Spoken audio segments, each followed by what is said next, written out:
Okay, good evening to everyone who's joining us this evening. My name is Paula Reid, Mayor of Kingborough. It's my pleasure to welcome those who have joined us tonight in the public gallery for the meeting on Monday, the 4th of December 2023. Could I also welcome those people who are watching along at home via YouTube. Being 5:30 p.m, I will now officially declare this meeting open. I wish to advise that it is council policy that meetings are recorded and made publicly available on our website, and I'll ask the General Manager to confirm that the recording has started. Confirm, yeah. Thank you. I wish to acknowledge the traditional custodians of this land, pay respects to elders past and present, and acknowledge today's Tasmanian Aboriginal community. Our attendees this evening are myself, Councillor Reid, Deputy Mayor Councillor Gladright, Councillor Antoli, Councillor Bain, Councillor Cordova, Councillor Dean, Councillor Fox, Councillor Midgley, Councillor Richardson and Councillor Street. From our staff this evening, we have the General Manager, Mr Arnold, our Director of People and Finance, Mr Spinks, Director of Governance, Recreation and Property Services, Mr Smee, the Director of Environment, Development and Community Services, Ms Shakuti, the Manager of Legal and Property, Mr Basham, our Media and Communications Advisor, Ms Adams, and our Executive Assistant, Mrs Morton. We don't have any apologies this evening. We're on page 1 now, confirmation of minutes. I'm looking for a mover and a seconder that the minutes of the open session of council meeting number 22 held on the 20th of November 2023 be confirmed as a true record. I've got a mover in the Deputy Mayor and a seconder in Councillor Fox. All those in favour? Aye. Against? Motion is carried. Still on page 1, workshops held since the last council meeting. We had a workshop on the 27th of November in relation to office accommodation. Turning now to page 2, declarations of interest. Does any councillor have a declaration of interest? No.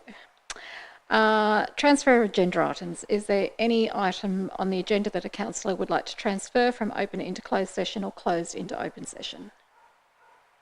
No, thank you. Questions without notice from the public. Does any member of the public wish to ask a question without notice? Thank you. If you could come to the lectern, please.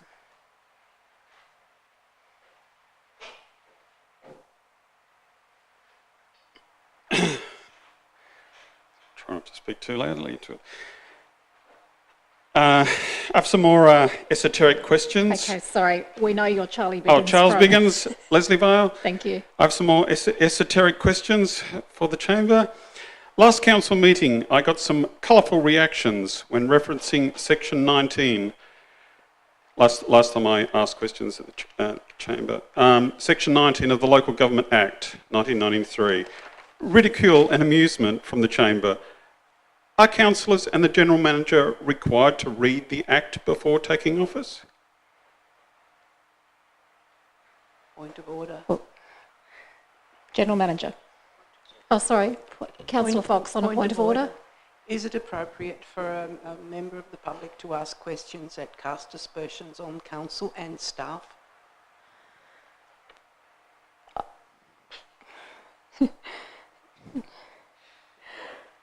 Look, I think it's a fairly straightforward question, so I'm happy for it to be answered. General Manager. Through you, Mayor, it's not a requirement that I'm aware of, Mr Biggins, but I would encourage any councillor or aspiring councillor to acquaint themselves with the requirements of that particular act.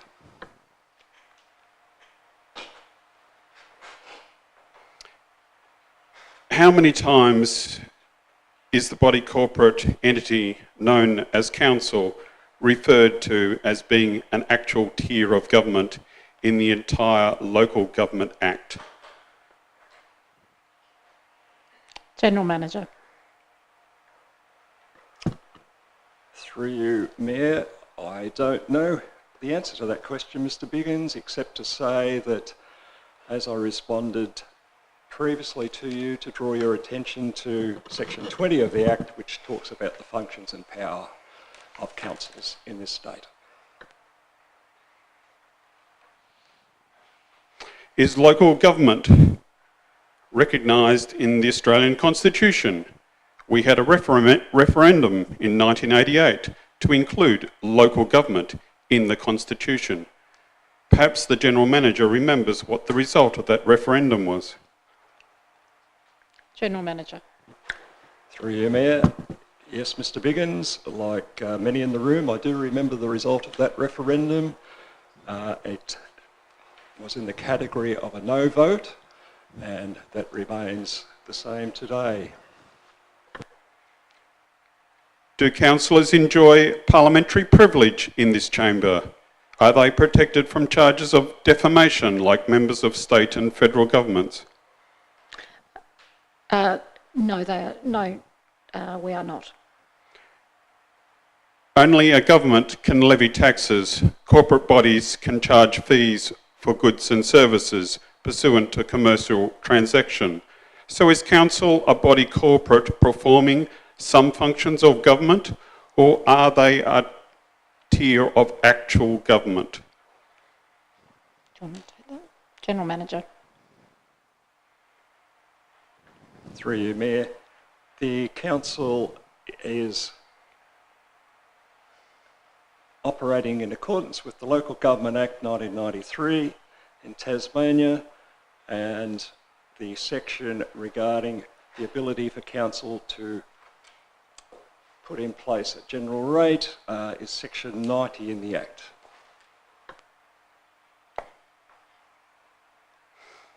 Okay, moving on.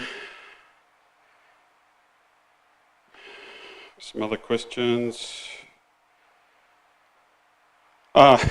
Regarding my favourite pet topic of bushfire.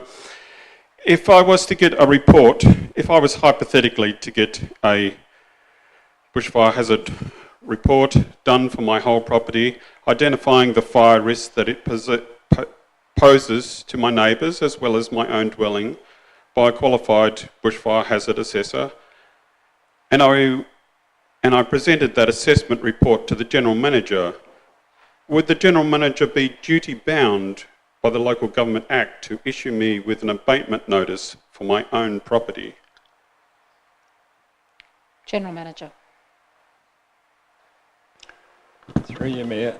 The reference to a bell rating, Mr. Biggins, is a process that's been put in place under the Planning Act that requires when a development approval is sought for a new dwelling, that in areas throughout this municipality and others in the state, it may be appropriate to have the bell rating determined by the appropriate qualified expert, and that will influence the design ultimately of any approved dwelling insofar as the building requirements and addressing that bushfire assessment rating. Mr. Biggins. Further question? Okay, that wasn't actually the question I asked. If you're presented with evidence that a bushfire hazard exists, are you duty bound by the Local Government Act to abate that hazard? General Manager. Through you, Mayor. There is a section in the Local Government Act that relates to a nuisance that would pick up your hypothetical question in this regard, Mr. Biggins. We have officers that are authorised to undertake inspections during the fire season, and if a property is deemed a fire risk or a nuisance in that regard, it will be issued with an abatement notice.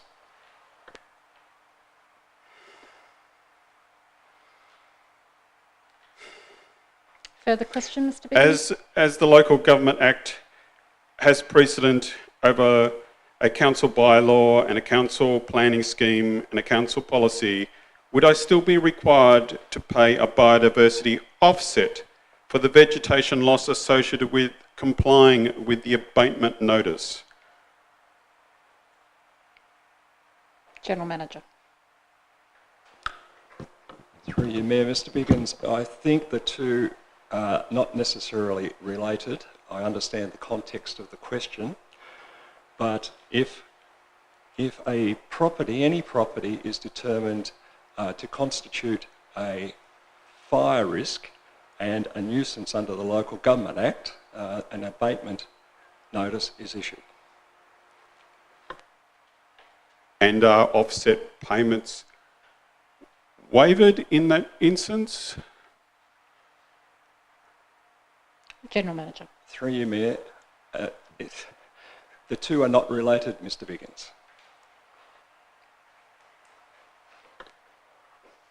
So can I just get some clarification on that? So if I can, because I can see the question, so I think if I can drill down to it, the question is, if you're served with an abatement notice and a tree is cut down as part of that, that would otherwise attract a penalty under our biodiversity offset policy, does that penalty still have to be paid?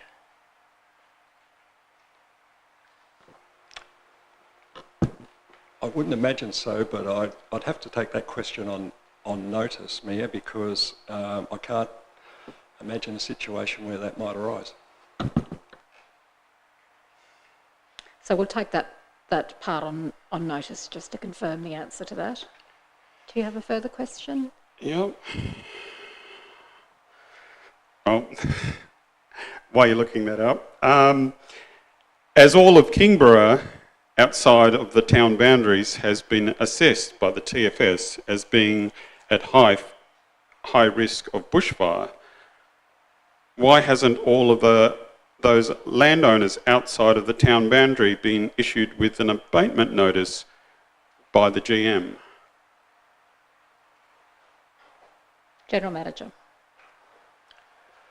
Through you, Mayor, the fact that over 90% of Kingborough is identified as a high fire risk area is more in keeping with raising awareness for property owners because fire safety is everyone's concern.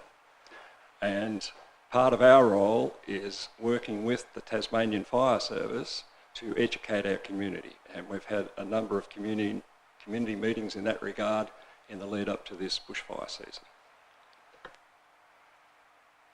I appreciate the work being done, and through initiatives like the Sparking Conversations program, and I heard from the Mayor on the weekend about the Council's involvement in the Emergency Management Council, whatever it's called.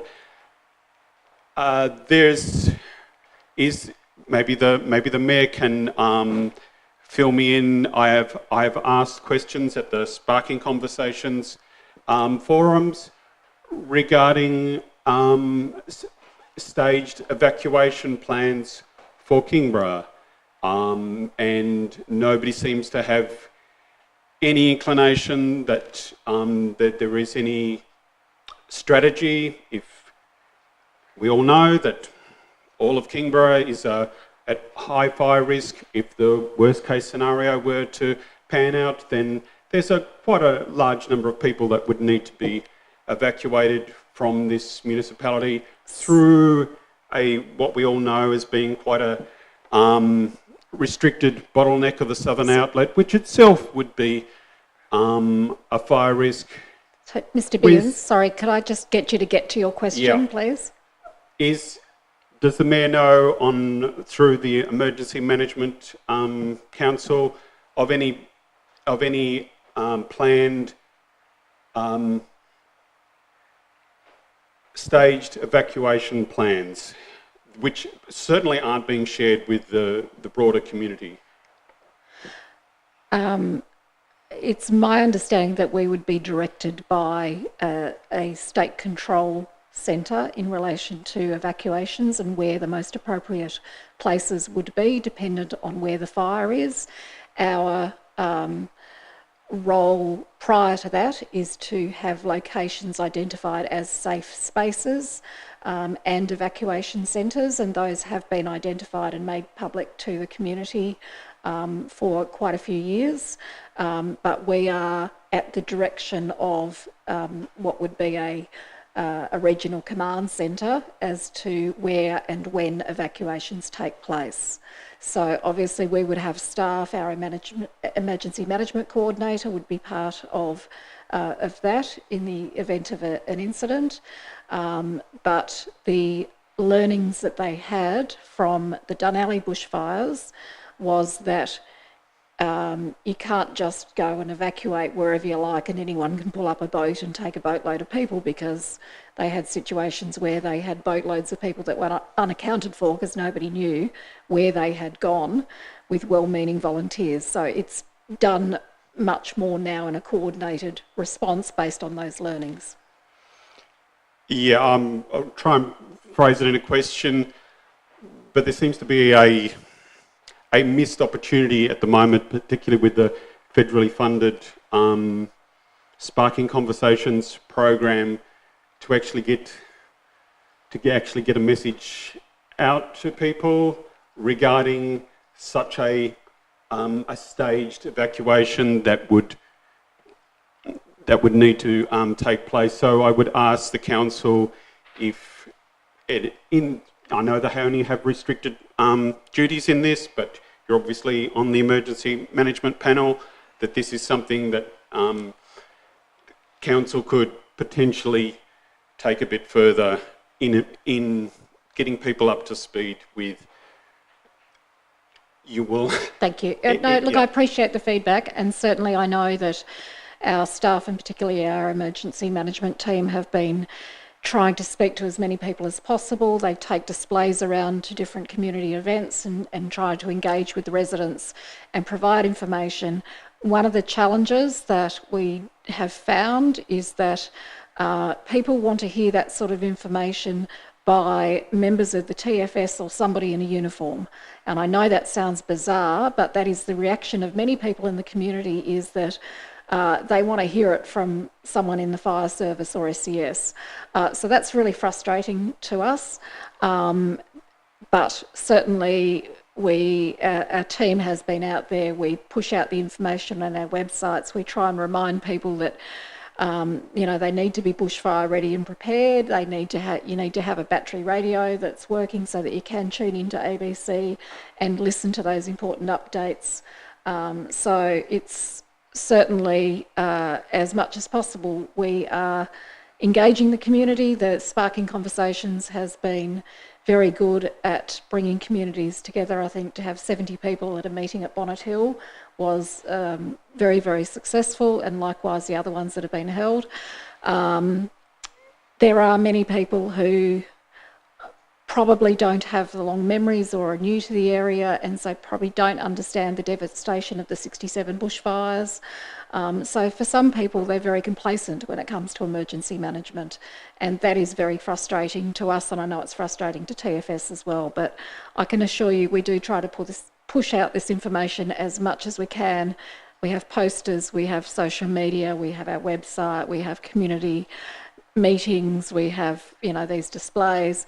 There will always be some people who don't engage with that information, unfortunately, no matter how good you are at pushing it out.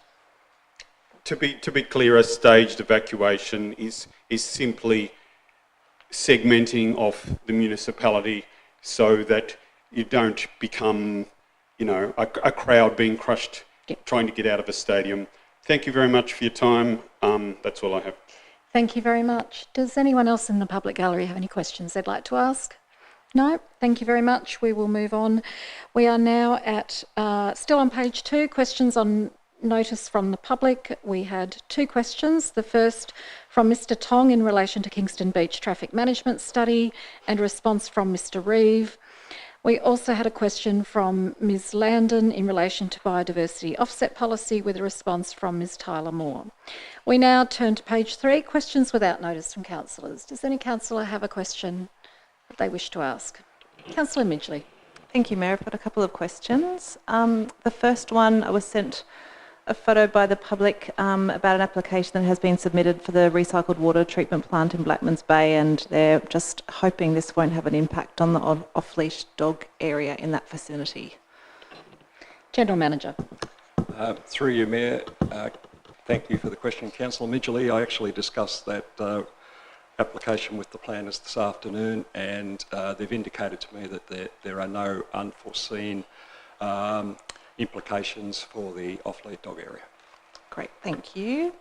And a couple more questions I have. I guess the questions in the agenda by Councillor Gladewright sparked a few further questions for myself, considering I work for a leading child rights organisation in my other job. So a couple of questions relating to that one.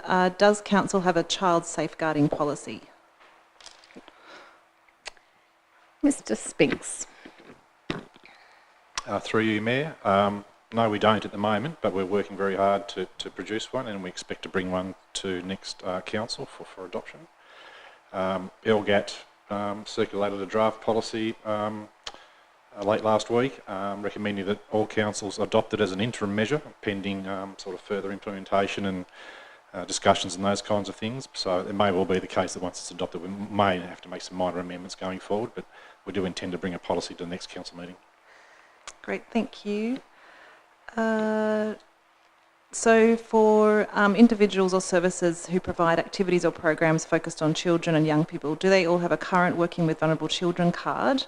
Are they provided any training in child safeguarding or made aware of council policies in that area? Mr Spinks. Thank you, Mayor. So all council staff whose role provides services engaging with children and young people do have a current card.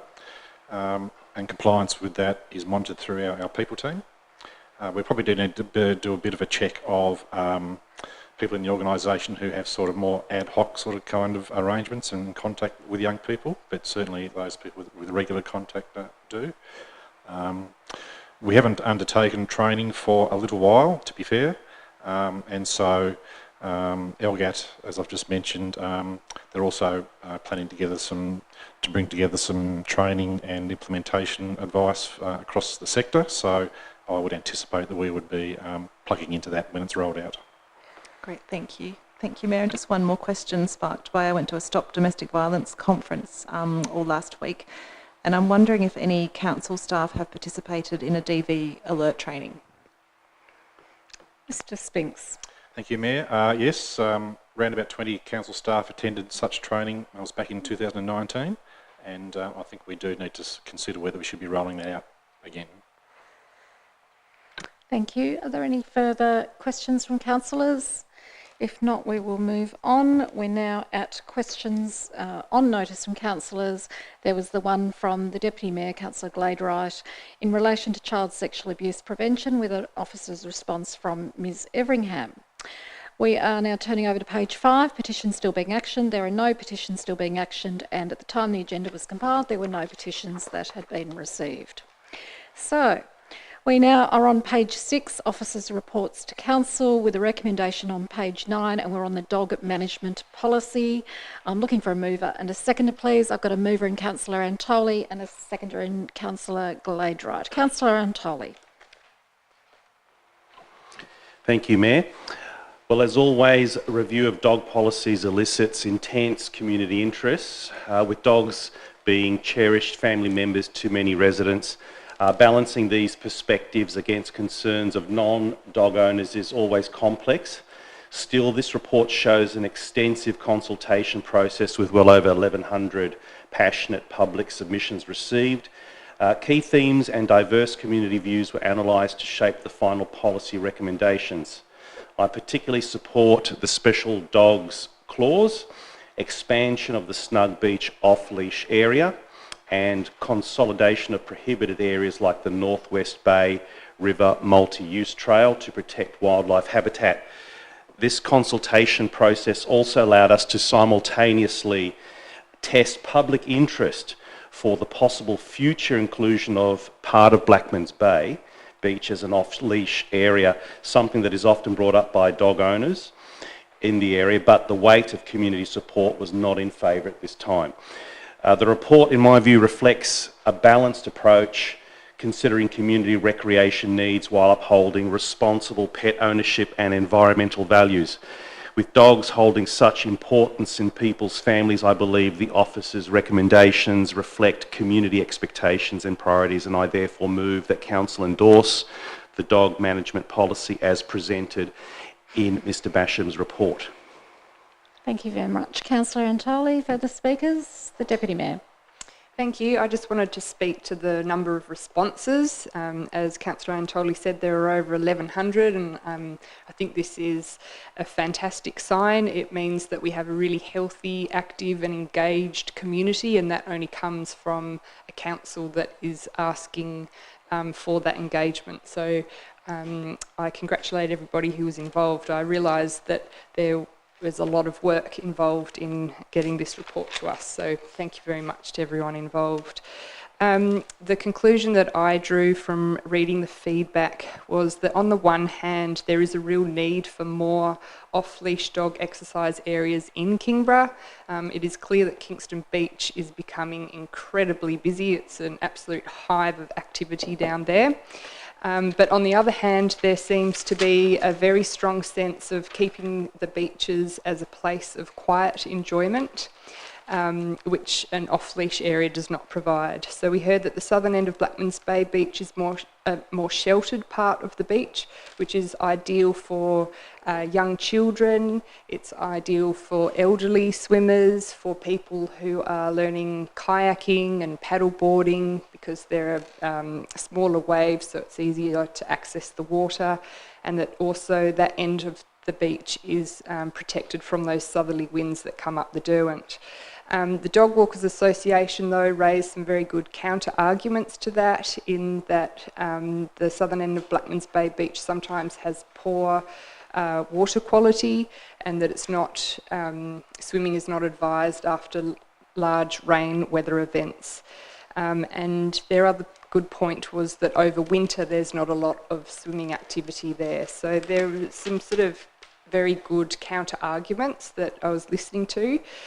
So when I was weighing all of that up, I feel like the officer's recommendation is a good one, that they have struck a good balance, and that is the suggestion that Snug Beach, the southern end, becomes an off-leash dog area, and to keep Blackmans Bay as it currently is.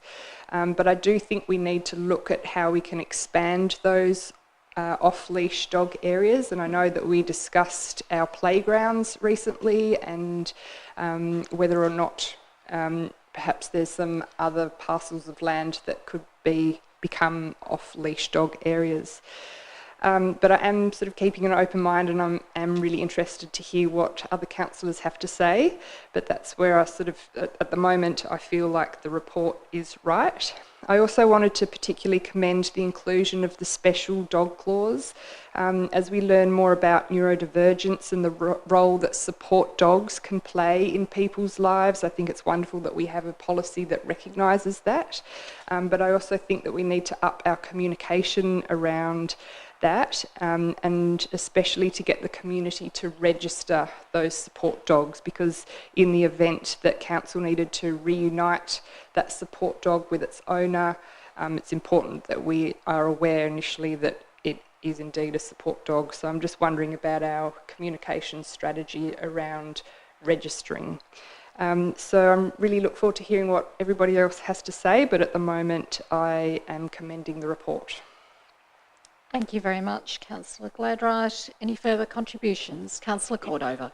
Thanks, Mayor. I'd like to propose an amendment, if I may. Yeah, if you could read the amendment, and then we'll see if there's a seconder. Thank you. The amendment would be to change the recommendation 10 to read that Council, having considered the received submissions during the statutory public advertising period, endorse the attached Kingborough dog management policy with the exception of Snug Beach, and declared areas in accordance with the provisions of the Act, and so on, as in the original. And then correspondingly to amend the policy to read in clause 5.7.1 number 5, restricted areas, to remove the words in parenthesis which say except the southern end. Is the amendment acceptable to the mover and seconder of the motion? Councillor Antoli as the mover. Thank you, Mayor. I understand the amendment, and I appreciate Councillor Cordova communicating in advance, but it's not acceptable to me because it goes against the weight of public opinion. Thank you. Okay, so do we have a seconder for, it's seconded by Councillor Fox. Okay, so we're on the amendment. We'll just wait for it to come up on the screen. So we're now...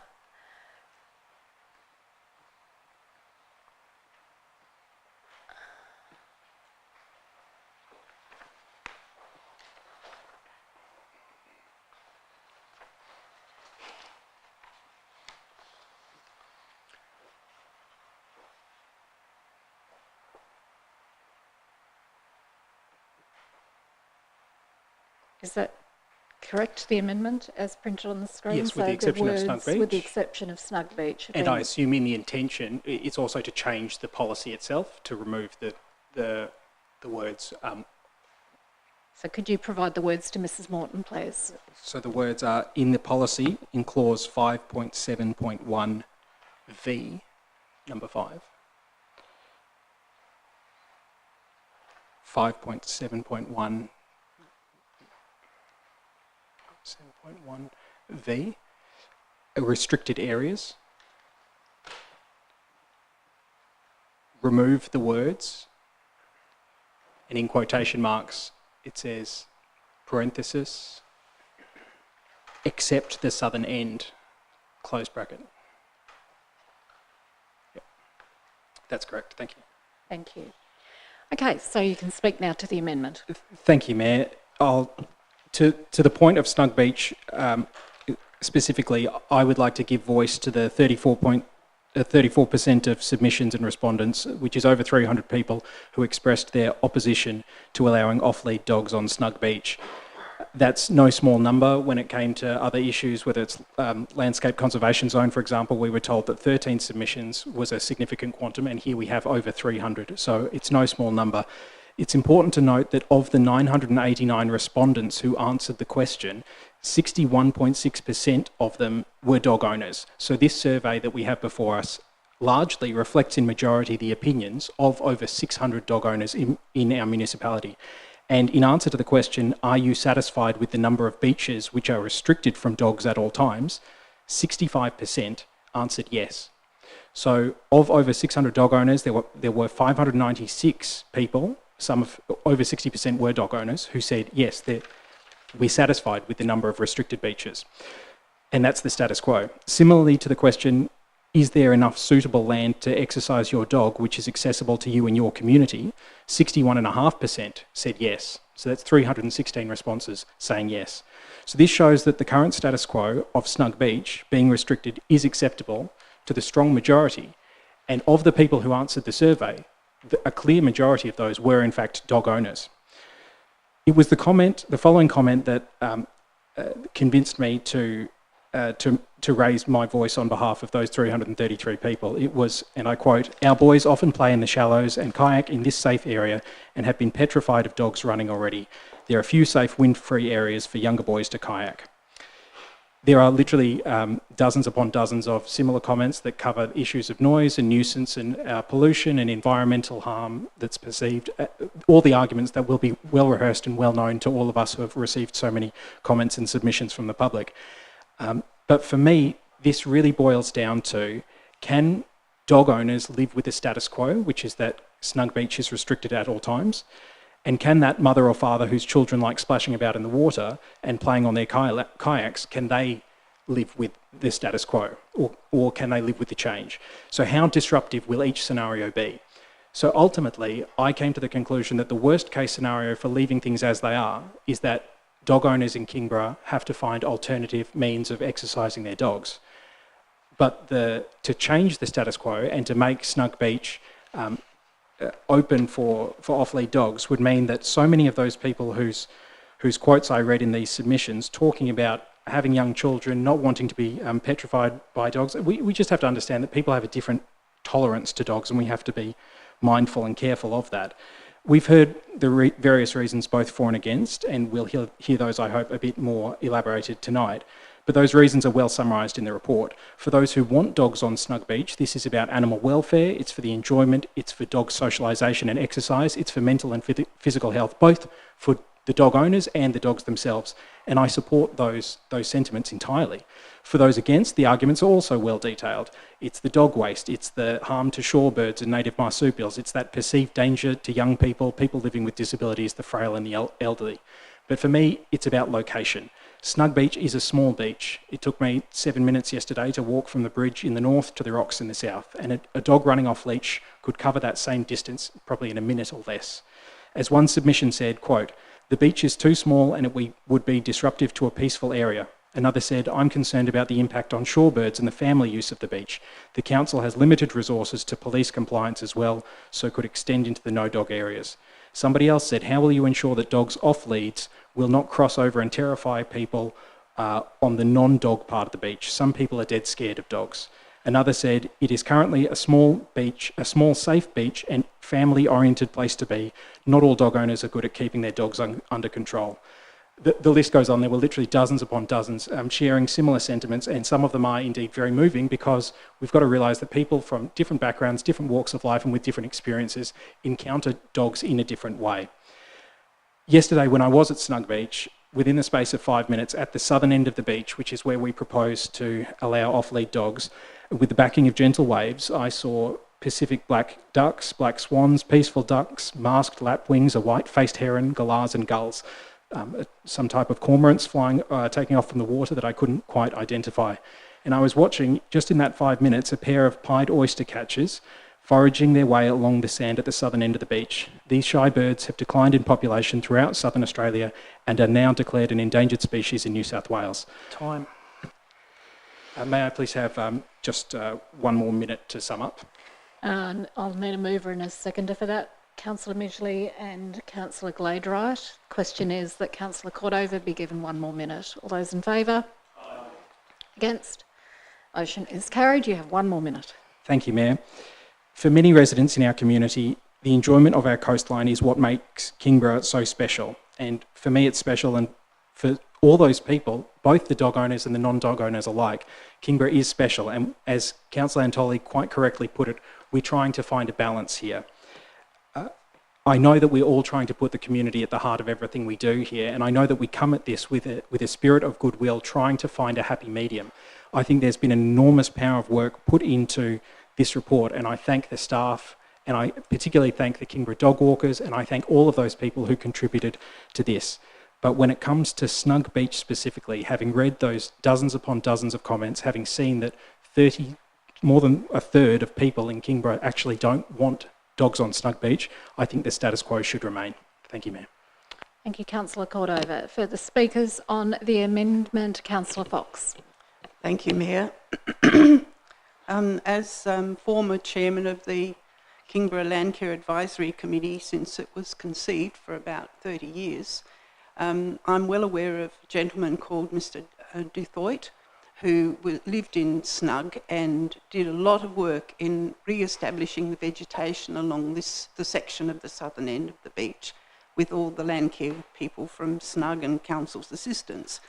The planting in that area is very fragile and it is being eroded quite rapidly by high tides and rising sea levels.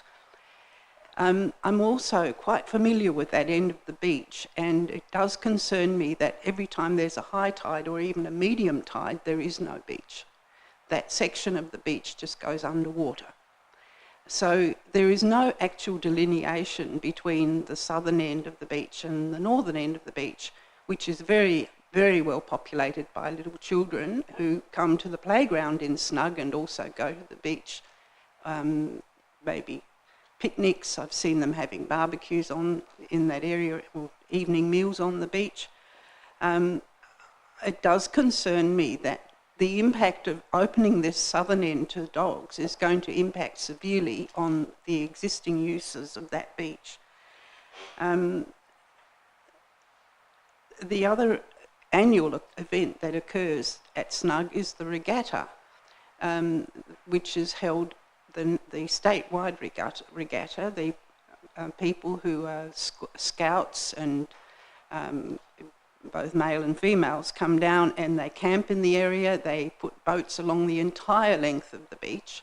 They go for races, they have exercises, they do all sorts of exciting, adventurous things, as young people do. If this area is to be a dog walking beach, it would not be compatible with the annual Scout event, which used to occur once a year in the north of the state and the other year in Snug, but now it's permanently placed in Snug. So that is a real conflict, which hasn't been mentioned as far as I know. Also, there's a caravan park behind the southern end of the beach, which is very popular with itinerant workers in summer who come and stay there while they're fruit picking, but also families having holidays and going across the road to the beach. If this area is a dog walking beach, that is going to be a conflict. So I appreciate the comments that Councillor Cordova has made. I agree with everything he's said, but these are some of the issues which may not have been considered in the representations and which lead me to support the amendment. Thank you. Thank you very much. Councillor Midgley. Thank you, Mayor. I just have a couple of questions relating to this amendment. Just wondering if council staff received some feedback or had consultation with our environmental team at council in regards to having this for community discussion and engagement. Mr Basham. Thank you, through you, Mayor. Yes, we have, and there was no evidence that our NAB team had that this area of the beach would meet the requirements for a prohibition under the Dog Control Act. The 18th of September report also identified the vegetation at the southern end of the beach, and that if councillors were to accept it as a declared off-lead area, that it would be subject to the vegetation staying in situ. Councillor Midgley. Just repeat that, just that last sentence that you said, the vegetation staying in. So can you just explain that a bit to me, please? Mr Basham. Through you, Mayor, apologies. That the vegetation that is currently in place, that Councillor Fox has identified, is critical in relation to the dunes and the sand staying in their location, that council wouldn't be in a position to remove that vegetation in order to allow further access by dog owners to that beach. That this declaration, as per the 18th of September report, is that if it does go ahead, that vegetation does stay in order to support that system of sand and erosion. Yep, great, thank you. I thought that's what you meant. And I guess then if it is all passed and it is declared as a dog area for Snug Beach, which I actually do support, and I think it is an okay compromise to have, considering the community consultation, what if perhaps council staff observe degradation over the time due to dog use in that area? Do we have any conversations around that through you, Mayor? Mr Basham. Through you, Mayor. Well, the policy, as you're aware, is brought to council at a minimum of every 5 years. It doesn't mean that we don't have the ability to bring the policy or a portion of the policy back to council before that. In the event that we saw environmental harm or otherwise occurring on that land, there'd be nothing stopping officers or bringing the report back to council. Thank you. In regards to the points that Councillor Fox raised about the regatta, just wondering if I can hear from staff regarding that, please, Mayor. Mr Basham. Through you, Mayor. I wasn't aware of the extent of the use of that land in relation to the regatta. I have very little knowledge of how long the regatta runs for and if the regatta uses that southern end of the beach. So I think it's 2 days over a weekend, I believe, in March, because my daughter has been there as one of the guides, because guides attend as well as scouts. And they pretty much do use a lot of that area. I guess if they're already there and set up and people come with their dogs and there's no room, they'll probably go home, is my guess. Yes, or perhaps would council be able to say put up some temporary signs saying with the regatta on that no dogs permitted on the beach during this time or something? Would that be possible? Mr Basham. Through you, Mayor, I think if the council wanted to do that, there'd be a requirement for there to be an amendment to the policy that Snug Beach South was a dog exercise area, excluding and a time frame which would include the regatta. Okay. Councillor Midgley. Thank you. And just the caravan park, I think you can take dogs at the caravan park. Am I correct? Does anyone know that? If people can have dogs at the caravan park? You Getting can, a because few I nods. remember our former Deputy Mayor, Councillor Westwood, used to go there Yes, with that her is family and the correct. dog. Yes. So I just... And the caravan. Anyway, just sort of raise that one. Look, it is... I absolutely hear Councillor Cordova's points and Councillor Fox's points in regards to this, and especially, the environmental concerns and the impact on our wildlife and the nesting birds, which we know in some areas are not seen very often. But I feel like it is a compromise, and I did touch base with about 5 dog owners myself who live in that area who didn't actually put a submission in, and they are environmental, and they are absolutely all for this as well. We know, as many of the submissions have said, like the benefits of this in regards to well-being and exercise with your dog, and there is a lot of work done by the Kingborough Dog Walkers Association in regards to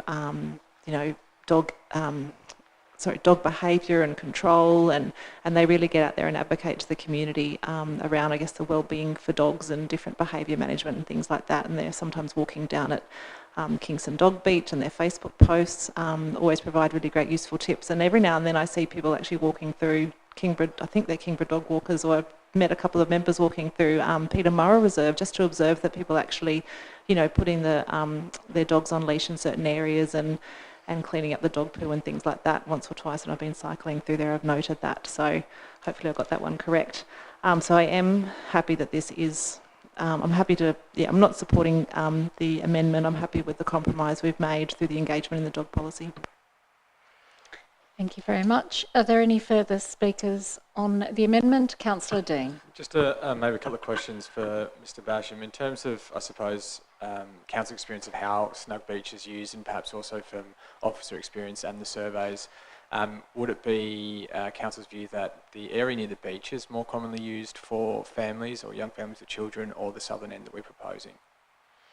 Mr Basham. Through you, Mayor, to the best of my knowledge, it's the northern end that would generally be used by young families at the river mouth, and the survey information shows us that approximately 70% of people who responded through this process support it. And just a follow-up question about compliance. I got picked up in the report, and also talking to my family and friends that live in Snug, they tell me that compliance is a bit of an issue at Snug Beach. In terms of people just kind of ignoring advice and taking their dogs along there anyway. Would that be an accurate kind of anecdotal piece of evidence in terms of our experience? Mr Basham. Through you, Mayor, I think that would be reasonably accurate. Yeah. So is there any argument that, look, I'm very supportive of the original report.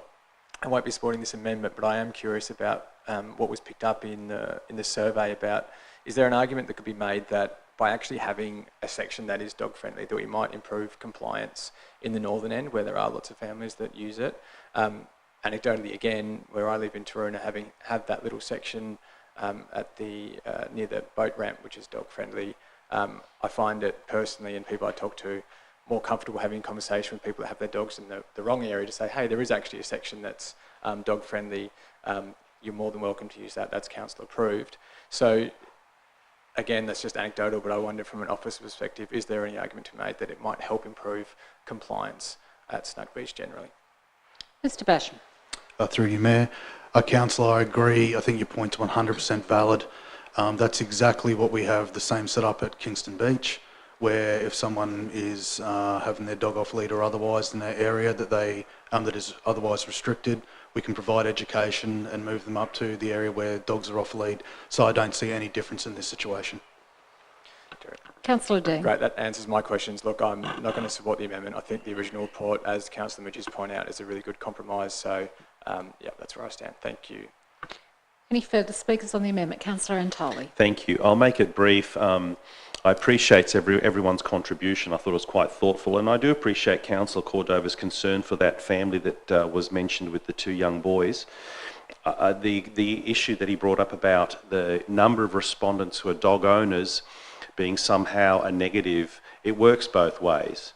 The number of respondents to the Blackmans Bay test of opinion is the same in terms of how many of those were dog owners, and clearly the weight of opinion was against Blackman's Bay, and the need for us to provide recreational facilities for an ever-growing dog-owning population in Kingborough is needed.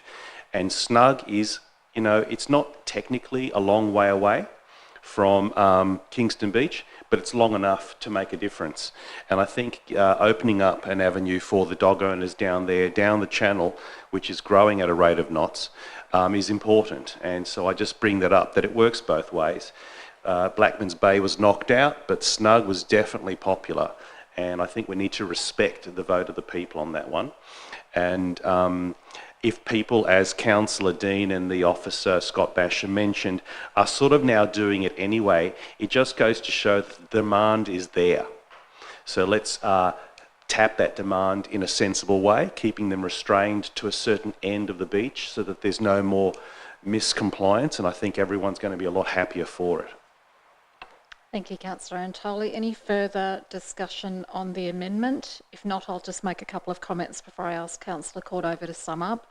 I won't be supporting the amendment. I believe that we have, through the survey, that we have asked the community, and the community have said to us largely that they would like to have the option of having the southern end of Snug Beach as an off-lead area.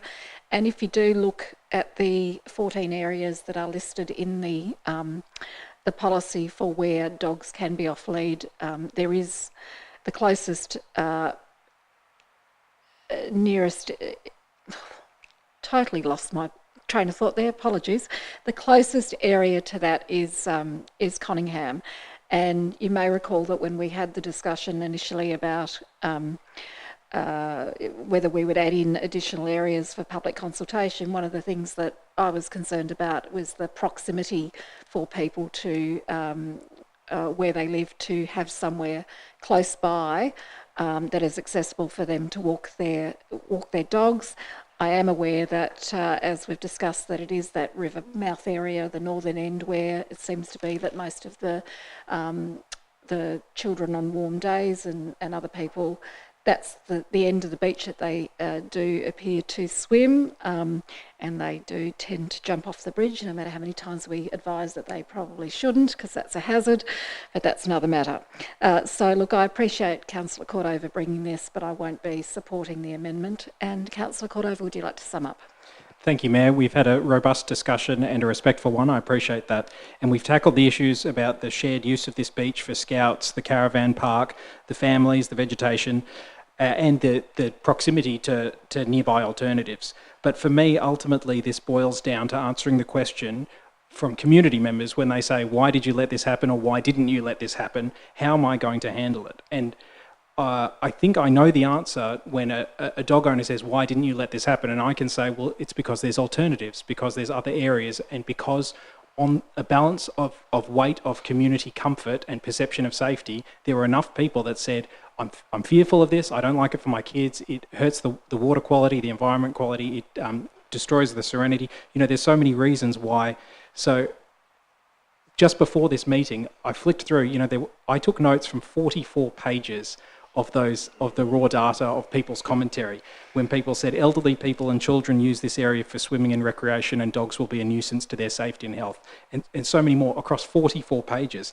To a dog owner, I have that clear answer about the alternatives, but to the person who says dog poo can't always be picked up by owners, dog wee cannot be picked up at all, this makes the sand dirty, especially for young children, and it makes it difficult to picnic on the beach with dogs running around. This is already a problem at the northern end of Kingston Beach. How do I answer that? This beach is very popular for families and individuals. Dogs are a major interference when off lead, especially for families and individuals picnicking. How do I answer them?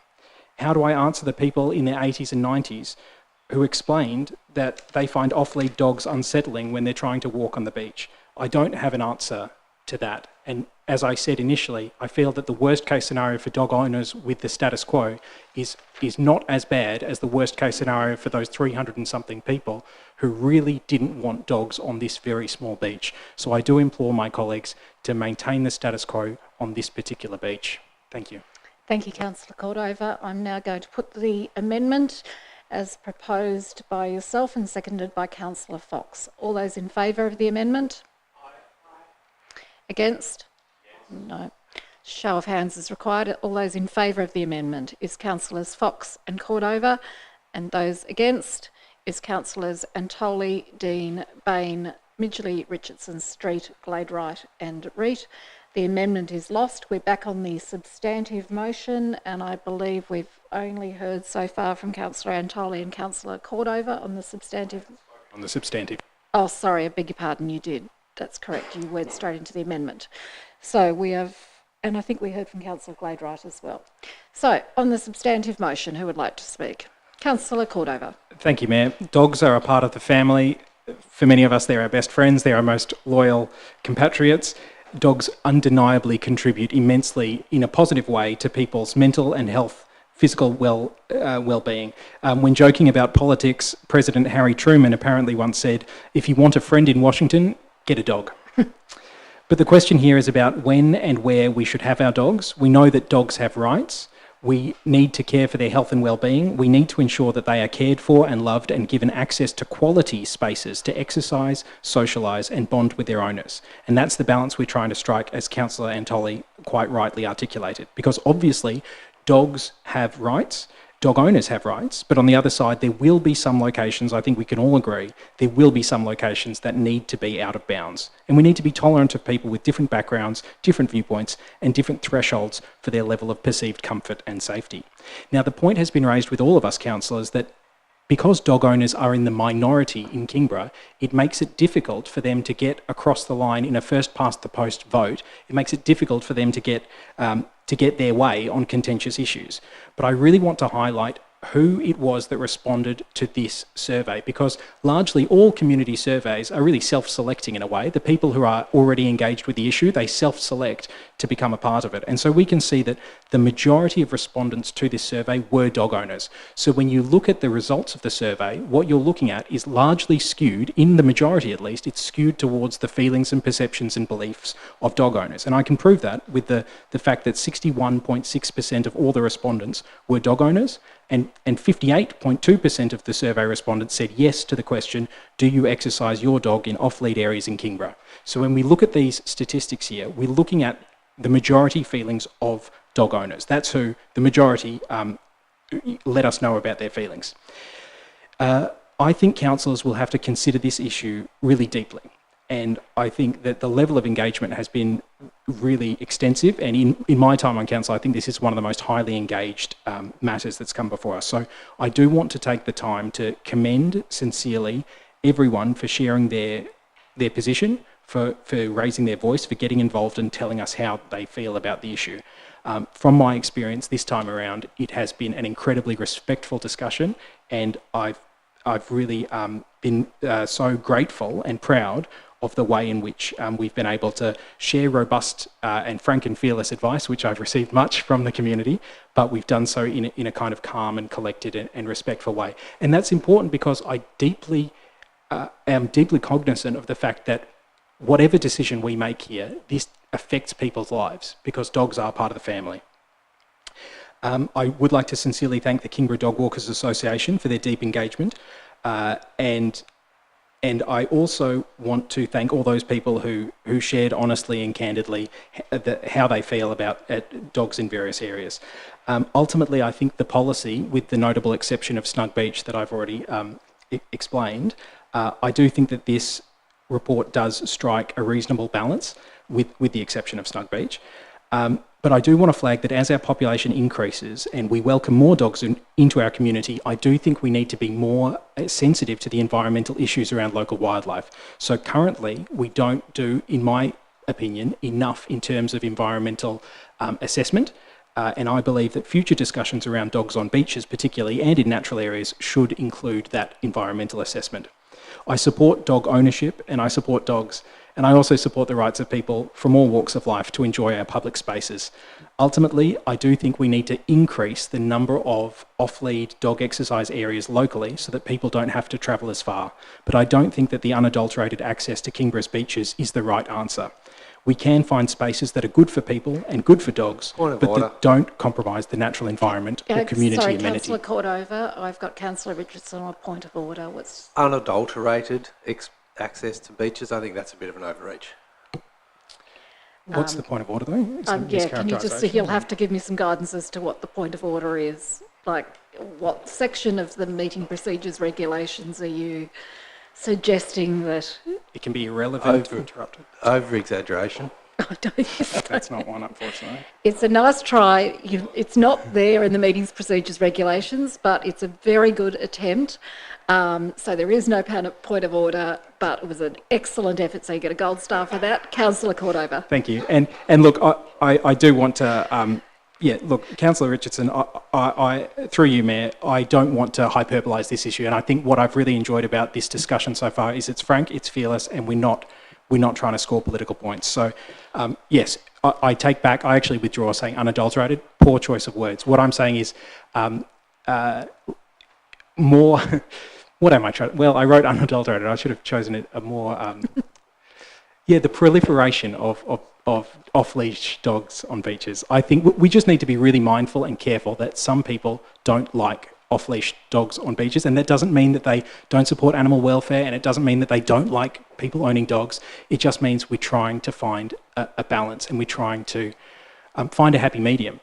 I really do thank everybody for getting involved. I thank the way in which we've approached this issue. I'd like to see more... time. I'll finish there. Thank you, Mayor. Thank you very much, Councillor Cordova. Further contributions? Councillor Richardson. One very, very minor, ridiculously small thing. Page 29, 5.12.1. It refers to council's fees and charges, as in phone charges. Probably got an extra R in there. But that's it. Thank you. Other than that, I think Ms. Basham's done a stellar job, and this is a great policy, well balanced. Thank you.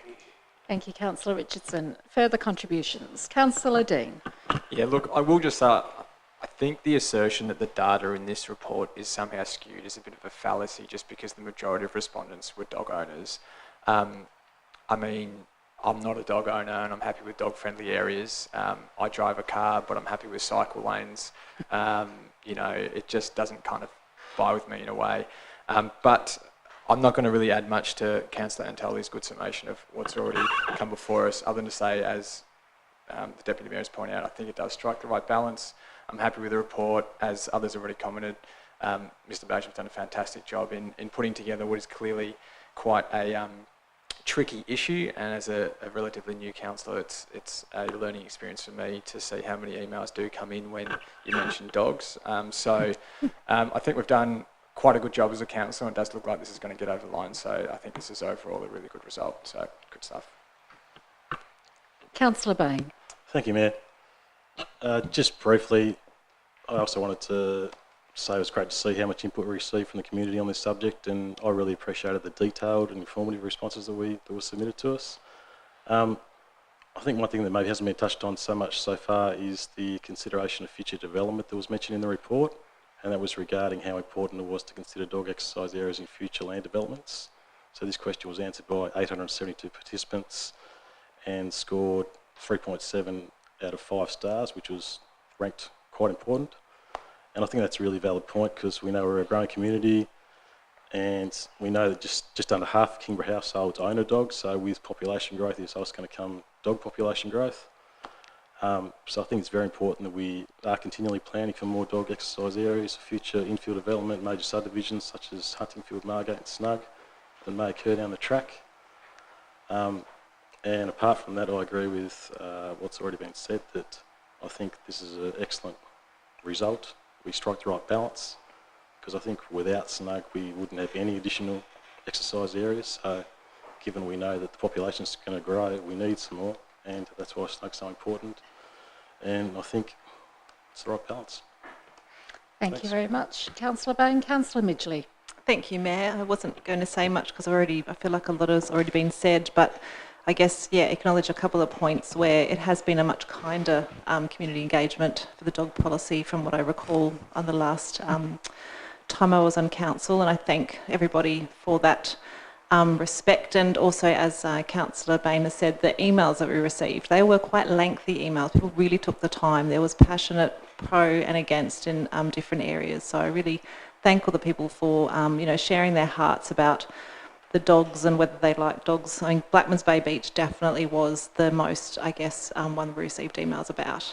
And the Kingborough Dog Walkers Association and other vets in the area and other people who advocate very strongly for dogs really sent some detailed information with studies and things like that. So I really do appreciate that. I've had a dog all of my life, and I absolutely echo the sentiments of the value of having a dog with the family. And thank you so much for the staff for putting such a thorough report, really easy to read, and a great policy. And also noting that in our councillor meeting room, we have a printout, as Councillor Cordova has said, of all the submissions. And I did take a bit of time to have a look at those. And one thing, and the reason why I'm speaking, is that there, in the submissions, there was actually some sort of idea, there was quite a few different ideas that people had raised as well. And some of them were, I can't remember all of them, but one I remember was something about a gate or something at Taroona near the playground or something there. Anyway, just through the submissions, there was quite a lot of different kind of juicy bits in there that I kind of wonder, where are we kind of putting that sort of information? Any kind of, oh, that sounds like a great idea, or we might follow back up with that. I'm just wondering if the Mayor of Staff kind of noted anything in the submissions themselves. Well, I certainly have, because like you, I read all of them, and there were some great suggestions in there. Mr. Basham, I didn't know whether you'd like to comment any further on that? Thank you, through you, Mayor. We've read all the submissions. We've taken down those additional elements that you've raised, such as gateways into Taroona Park. The three main matters that we're also looking at is more simplified information, working with Kingborough Dog Walking Association, some form of strategy into the future as well, which has been brought up tonight in a number of different ways. And another one which is reasonably exciting is an interactive map, which we've built the back door of that, and it's just something we need to complete after this process is finalised. Great, thank you. That's great to hear. And I guess in regards to as Kingborough is growing and as we are a municipality that is surrounded by amazing coastlines, as many places, I've spent a lot of time in Port Stephens, and there's a great number of off-lead dog areas there, and my children kind of grew up with managing, you know, dogs running up to them and that sort of a thing, and with dog owners, and in a way that's a great education for themselves and for children to be comfortable, you know, around dogs. And I know that some of the local dog walking groups up there were big advocates around whatever, just sharing, you know, about obedience and things like that. So there is that kind of balance that we need to strike, I guess, in the community. But I guess in regards to like that, you know, do we look at, as we grow, Blackman's Bay will probably come on the agenda again, and other coastal areas will come on the agenda again. Hopefully we can look to some other coastal areas around Australia and Tasmania to kind of see that compromise. And again, I guess as Councillor Bain said, around, you know, the new developments and coming in and looking at where we can actually advocate for off-leash dog areas. So if we can keep that kind of at our forefront of our mind in the future, that'll be good. And absolutely a dog strategy that has been raised during times. I think it is about time we really seriously look at that as well. So thanks to everyone involved, and thanks for everyone for having their say.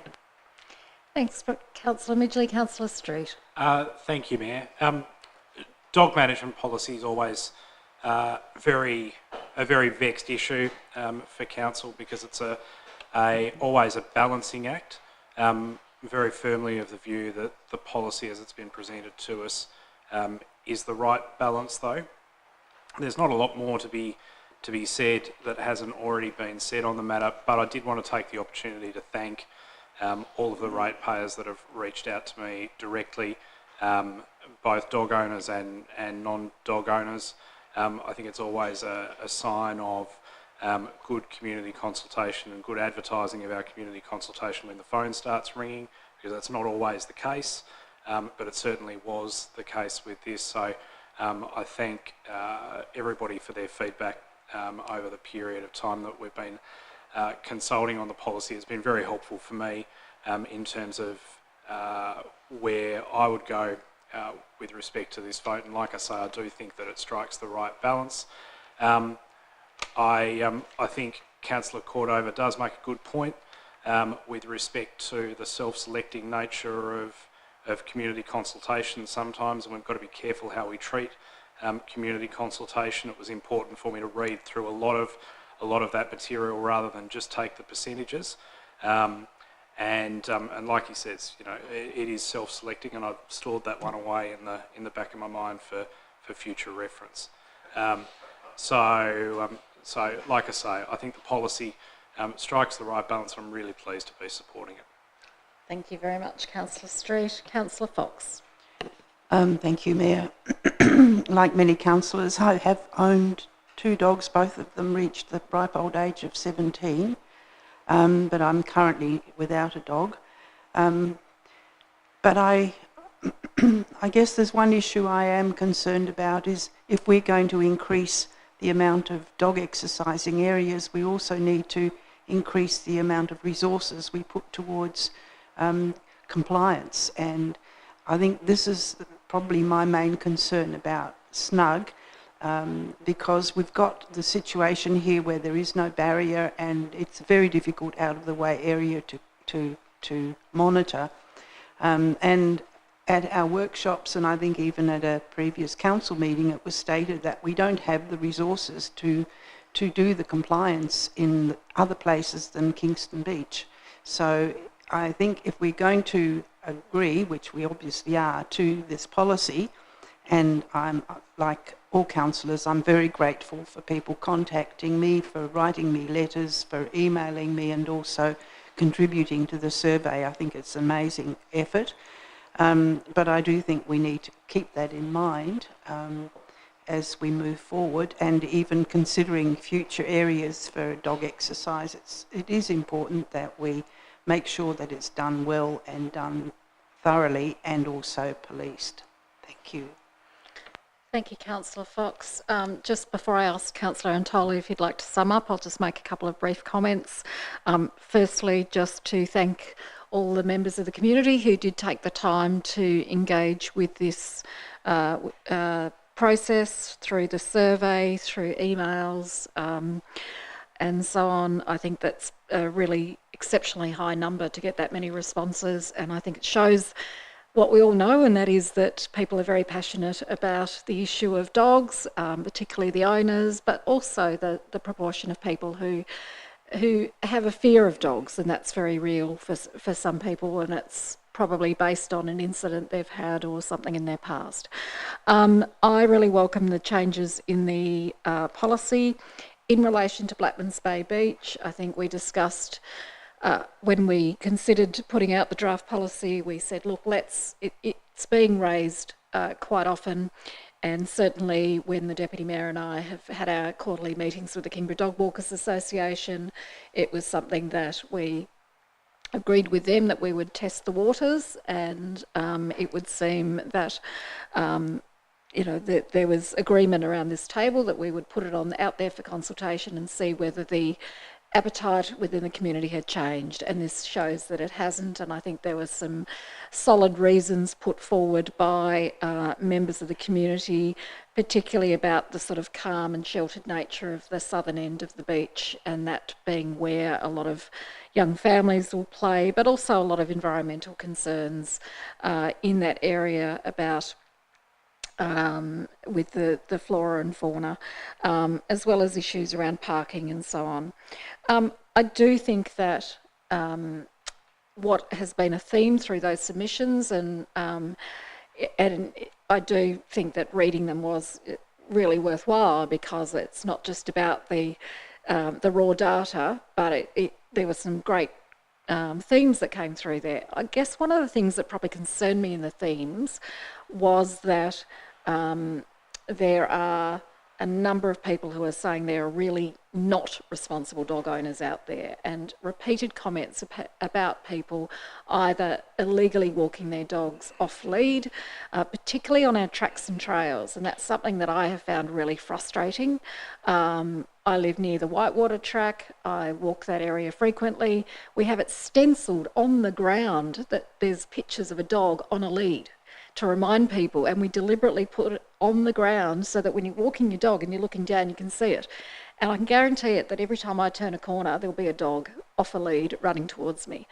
So I share the frustration that the majority of dog owners are responsible, but I share the frustrations about people not understanding that unless it's the Suncoast track, which is an area we identified, that if you're on one of council's tracks or trails, you must have your dog on a lead. And so, you know, hopefully we can perhaps push out through our communications in future a reminder to people about that, so that they are aware that it can cause distress for some people. It can interfere with young children who are riding their bikes and so on those tracks, or runners who run around a corner and run into a dog. So there are issues with that.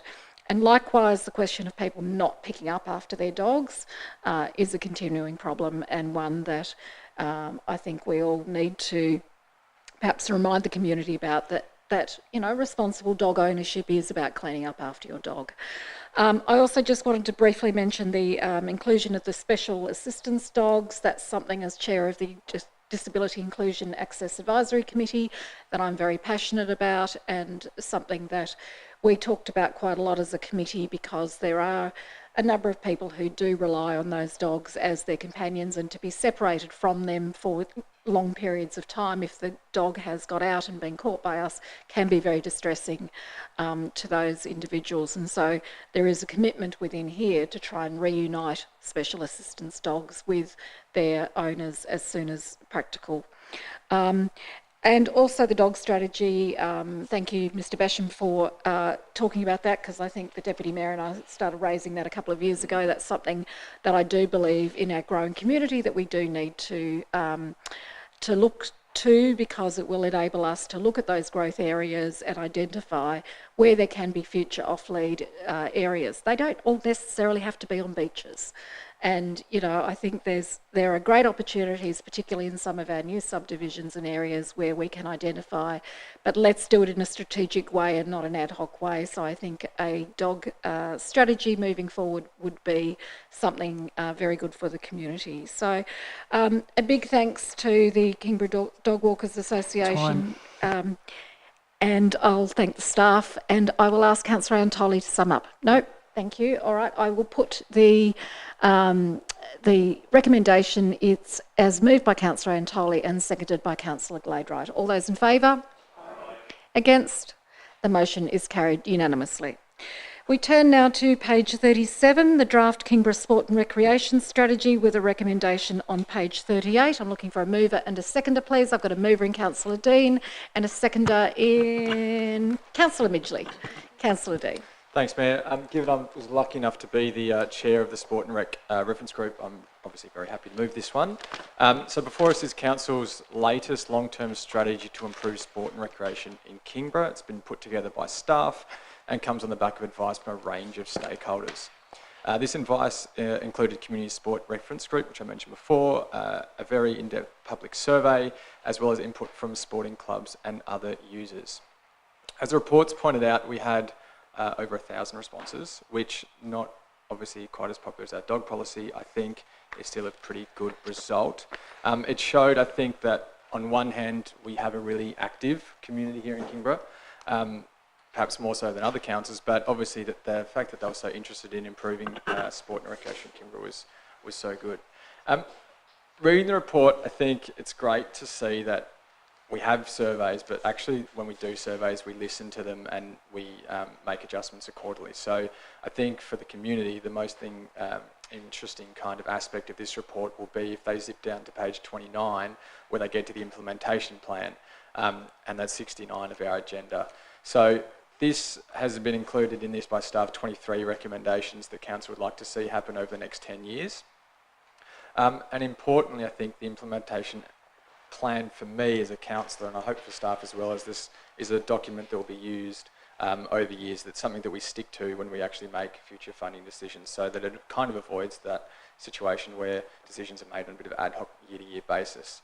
I'm not going to speak to all 23 recommendations, but I did want to make a few comments. One, I think will get lots of popular support, is the fact that we will be, hopefully, if endorsed, setting up a public swimming pool steering committee. And as I said before, I think this is one aspect where, while Council may have looked at this not that long ago, the fact that the community is clearly passionate about having some kind of aquatic facility, and it's not going to happen overnight, but having a steering committee, I think, is a really adequate response to that demand. But apart from that, I think there's some really other good recommendations. I think on the point that the Mayor talked to just earlier about expanding dog exercise areas. The recommendation one of the recommendations talks about acquiring land at Drew Point from Taswater, and that potentially has the capacity to improve or provide a much larger area. And as the Mayor's pointed out, it doesn't have to always be a beach.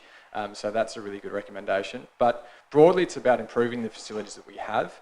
We've got tracks and trails and cycle lanes, we've got sports grounds, we've got the sports centre, indoor facilities, and I think also, apart from just improving our facilities, it's actually being a lot smarter about the facilities that we already have. And so whether that's turning courts into multi-purpose facilities, whether that's striking deals with the Department of Education or private schools, I think there's really, really important points that we need to explore, because Kingborough, as Councillor Antoli and other people have mentioned time and time again, we are experiencing significant growing pains, and this is reflected in sport and recreation.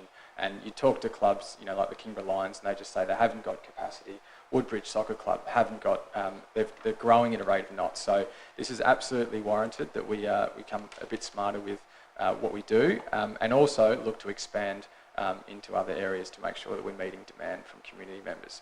So I'll keep it hopefully somewhat brief, but I do want to obviously thank all the staff, particularly the Director of Governance, Recreation and Property Services, for an excellent report, but also Councillors Antoli and Midgley, who sat on this report, on this reference group with me, and all of the members of the committee who gave up lots and lots of their time to actually help influence and shape the report. So we had a super passionate and well-informed group, and the thing that I really enjoyed about our group was the fact they didn't really just care about their own little code or activity or sport that they do, but they were really broad-minded in terms of looking at the aspect of the benefit for the whole of Kingborough when considering this report. So I am going to move this right now, but I did just have 2 questions, which hopefully staff can answer. And the first is just about, it doesn't necessarily mention the consultation of the report, but it is obviously going out to public comment now.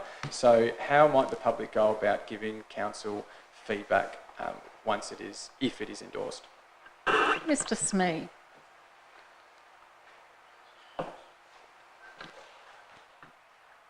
Through you, Mayor, the intent would be we would release the report in late January, and the mechanisms for feedback will be via email, via written submission. We'll have a contact officer if anyone wishes to contact us by phone to discuss, and we will also provide a summary of the recommendations and of the findings in a format that can be sent to our schools so that it can be distributed to those school students that provided input. Councillor Dean. And just my second question before I hand over to other councillors was just in regard to the Swimming Pool Steering Committee. Could you potentially explain, if endorsed tonight, how that might look like? And you know, I've already had members of the community come to me and say they'd be interested in being involved. So how might we might go forward in terms of setting that committee up and timeframes and that kind of stuff? Mr. Smee. Through you, Mayor, the recommendation in relation to the steering committee actually falls out of the feasibility study, and the feasibility study talks about it being a skills-based committee. We know the community are passionate about it, but this committee needs to be one that has the power to lobby, that has the skills to further engage with the community, but specifically to look at the design of a facility, the funding options for it, a funding plan for it. So there will need to be some skills-based element to its selection, and it will need to be reasonably high-powered. So I would suggest it needs to be chaired by a councillor, and that in the selection process we do look for a specific skill set in relation to what the members can bring in terms of advancing the project, so that it potentially becomes one that is more feasible to deliver, because as we know, the provision of an aquatic facility is both a huge capital expense and comes at an operating cost as well. Councillor Dean. Brilliant. Thank you so much for that. I think based on your response, it's probably going to be a fairly popular committee, I imagine, to get on as a councillor. So I know that the people I've spoken to, they come from a range of backgrounds, whether they're former athletes or parents of athletes or people that have run centres and stuff. So I'm really hopeful that we'll get a good committee up and running if and when that happens. So I look forward to hearing from others, and I move the report. Thank you, Councillor Dean. I've got Councillor Street next, and then I've got Councillor Antoli, and then Councillor Fox. I think Councillor Dean might have had his light on before me, Councillor Bain rather. Oh, sorry.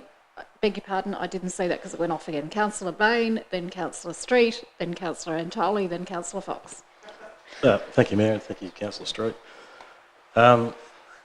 Just want to say it really is a very informative report with some great recommendations, so hats off to all those that are involved in putting it together, and thank you very much to all those that provided feedback through the survey. As Councillor Dean said, there's some really exciting recommendations here, so I just want to touch on a few of those, and hopefully we get lots of feedback about them. I thought the high participation rates in walking and running from the report just emphasises how important our tracks and trails and shared paths are. I think it's something we're quite blessed with at Kingborough, but clearly the report shows that we can do even more. Having a basic master plan for each sports ground done in consultation with tenant clubs is a great idea, I think, as we'll keep council informed of their needs and help us strategically plan ahead across all our sporting grounds. I thought the lack of a high quality skate park, it's something that came up quite strongly through the survey and the feedback, so it's great to see that on the draft plan we've got that rating high as an action on our priority list. Making our public tennis courts multi-use so they can accommodate other sports is a great idea. And then just finally, the provision for a grants officer position within council, in my opinion, would be invaluable. We see our talented staff here already occasionally secure grant funding for various projects, which is just brilliant and helps stretch our capital works program even further. So I guess to be able to have a staff member dedicating 100% of their time and applying for grants across not just sport and rec, but all areas of council would reap some huge benefits. And I guess plus having them available to work directly with some of the community clubs in their grant submissions would also be very welcomed. So again, it's a great report and I look forward to reading feedback from the community. Thank you, Councillor Bain. Now, Councillor Street. Thank you, Mayor. We are incredibly blessed in Kingborough to have what I think are probably some of the highest quality sport and recreation facilities in the state at a municipal level. Clearly that's not always the case though. Clearly there is always room for improvement and a lot of, I really appreciate a lot of the work that's gone into providing this strategy to go out to public consultation. It's long overdue that we have a strategic plan that's up to date for sport and recreation in Kingborough. And I really support the 22 recommendations that are arising out of that report. Without wanting to put a downer on any of it at all, mildly concerned about the prominence of the aquatic facility in the recommendations, given the advice that this council's had previously about the large capital outlay and significant operational expense associated with an aquatic facility that would meet the demands of the community consultation.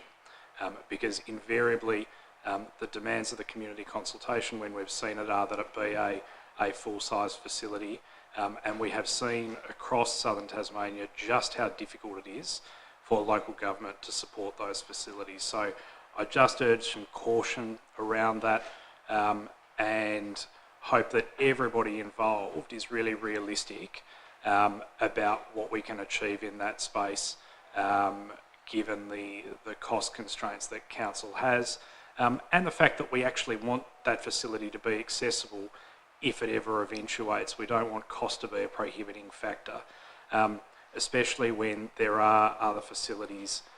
While not in the municipality, Hobart is not a long way from the majority of Kingborough. I do have to say though that on an aquatic facility front, I thought that one of the most exciting recommendations was the potential for a sea pool. That's something that doesn't exist anywhere else in Tasmania and could be the thing for Kingborough that is something different that no one else has, that that fits some of the need on that front. I think the exploration of that is a really exciting prospect. I think, as Councillor Bain said, pursuing the development of a high-quality skate park facility in Kingborough. I think, sadly, there's often a perception in the community that skate parks are places that attract antisocial behaviour. Simply do not believe that is the case. A high-quality facility, I think, if we can locate it and get the funding to do it, would be a fantastic thing for Kingborough and well in demand. You only need to go and look at the facilities in Rosny or in Hobart or Elizabeth College to see just how popular those facilities are with a broad spectrum of the community, and they certainly are not places where there is antisocial behaviour. I think the days of that being the norm are long gone, and there is a massive amount of the community that is demanding those facilities. Again, don't want to keep repeating Councillor Bain, but he did make some excellent points. The fact that so many people are involved in walking and running, it's not an organised sport, but clearly the participation is huge, and the importance of maintaining those tracks and trails and opportunities for people to engage in that sport, and it is a sport, is really important as well. So I commend the report to its public consultation. I'm really excited about it, really excited to hear what comes back with those few points, and I support the motion. Thank you very much. Next is Councillor Antoli. Thank you, Mayor. Thank you to everyone else who shared. I would first like, as a member of the committee, I'd first like to thank both Daniel Smee and Councillor Dean for the what I perceive to be quite an expert running of the process. I was very impressed with the level of understanding, the depth of understanding that they had, and the you know, I'll be frank, I was quite impressed with young Councillor Dean with his input and the way he handled the meetings, and I told him so privately as well, but I'm going to embarrass him by saying so publicly. I would also like to say that the number one way for us to get funding for this pool is to make Franklin a federally marginal state electorate, so I encourage everyone to make that happen at the next federal election. Let us not allow the possible to be thwarted by what is difficult, and there is no doubt that being able to fund an appropriate aquatic centre that is obviously heated and closed, that meets the needs of our ever-expanding community, that provides a much easier access for children, school children, to learn how to swim than going all the way to either the collegiate pool or the freezing Huon Valley pool, God bless them, or the aquatic centre. We just do need something, and I really think that setting up a steering committee to put pressure on the feds to cough up some substantial money for this growing part of the nation is very important, and I just commend Council for having the guts to do it. We've now got the evidence, it's all been updated, and I think we need to just push ahead. And also, I'll echo what Councillor Street said about the ocean pool, the aquatic area. Look, I don't know how popular it's going to be because it's cold down here, the water, but to have something that is I don't know how people swim in the open ocean past the breaks because I'm afraid of sharks, but we need something that's, I think, eminently affordable under the circumstances compared to an aquatic centre. So looking forward to both of those being realities, along with all the raft of recommendations in there as well. Thank you. Next I have Councillor Fox. Thank you, Mayor. I was at the Kingborough Consultative Forum on Saturday, I think it was. Yep. And Mr. Smee gave an excellent presentation which summarised this report. I feel that the executive summary in the report isn't as clear as the way Mr. Smee put it, and I'm hoping that that will form the basis of getting people to understand this report without having to read the whole thing. But I know that having been at that forum, I realise we have an ageing population, but we also have a lot of children. But I know from my previous history as chairman of the aquatic centre, the swimming pool, We were looking in the late 1980s at building a 25-metre pool, and it was going to have a beach entry as well as a hydro pool, and it was going to be up near the sports centre. It would have cost $1.8 million, which at the time we could not afford. But I still think I've still got all the material that was generated, the feasibility study, the financial study, the designs, etc., based on that location. But it's the key is, where do we put it? The location will be critical. It'll be a key to the affordability and also access by the community. The report did state that 85% of our community would use a pool. So it just makes you realise why this has come at the top of this survey, the top thing. The sea pool was also suggested by Councillor Dr. Nigel Abbott at the time. It didn't get any legs, I'm afraid, because in our water we have such cold water in winter. Most people couldn't swim, and it's only for summer use, and I don't think it was a practical issue and not desirable by a lot of people in the community. So, but I do think it's an amazing report. It's really interesting to see how many people get out there and walk and ride bikes and exercise and are involved in physical activities. And I hope that we will get a very good response when we release this to the public. Thank you. Thank you very much. Councillor Midgley. Thank you, Mayor. Sorry, Councillor Cordover had actually indicated... No. Yep, thanks very much. Councillor Cordover, then Councillor Midgley. Beg your pardon. Thank you, Mayor. Briefly, I just wanted to echo some of the points, but also start by asking a question about what will be the terms of reference for the steering committee for the Aquatic Centre. And the thrust of my question is actually about, will they be exclusively looking at the findings of the 2021 Sea Leisure feasibility study?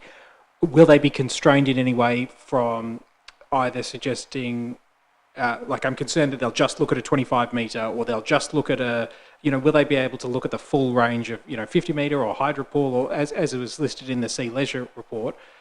Please explain what the terms of reference will include and what will be the narrowing or otherwise of the scope about what we might achieve with the design and funding. Mr. Smee.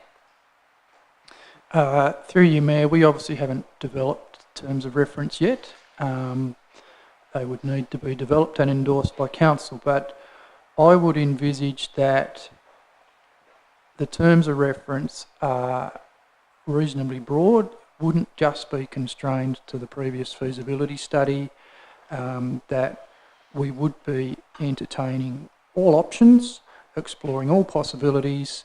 I'm really mindful of the findings of the Sea Leisure report, but equally when people say to me, well, Oatlands can have a pool, why can't we? They're a much smaller area than we are. I find it difficult to answer that one. So I do think the terms of reference need to be sufficiently broad that we are able to explore all potential opportunities and all potential models.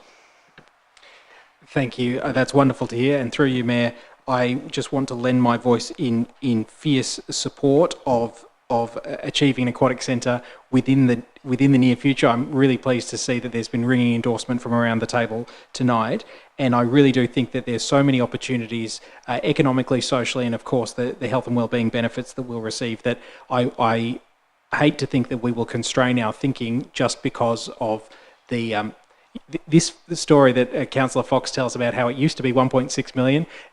It really sends a very clear message that the longer we wait, the more expensive it gets, and the longer generations go by without being able to enjoy the enormous benefits.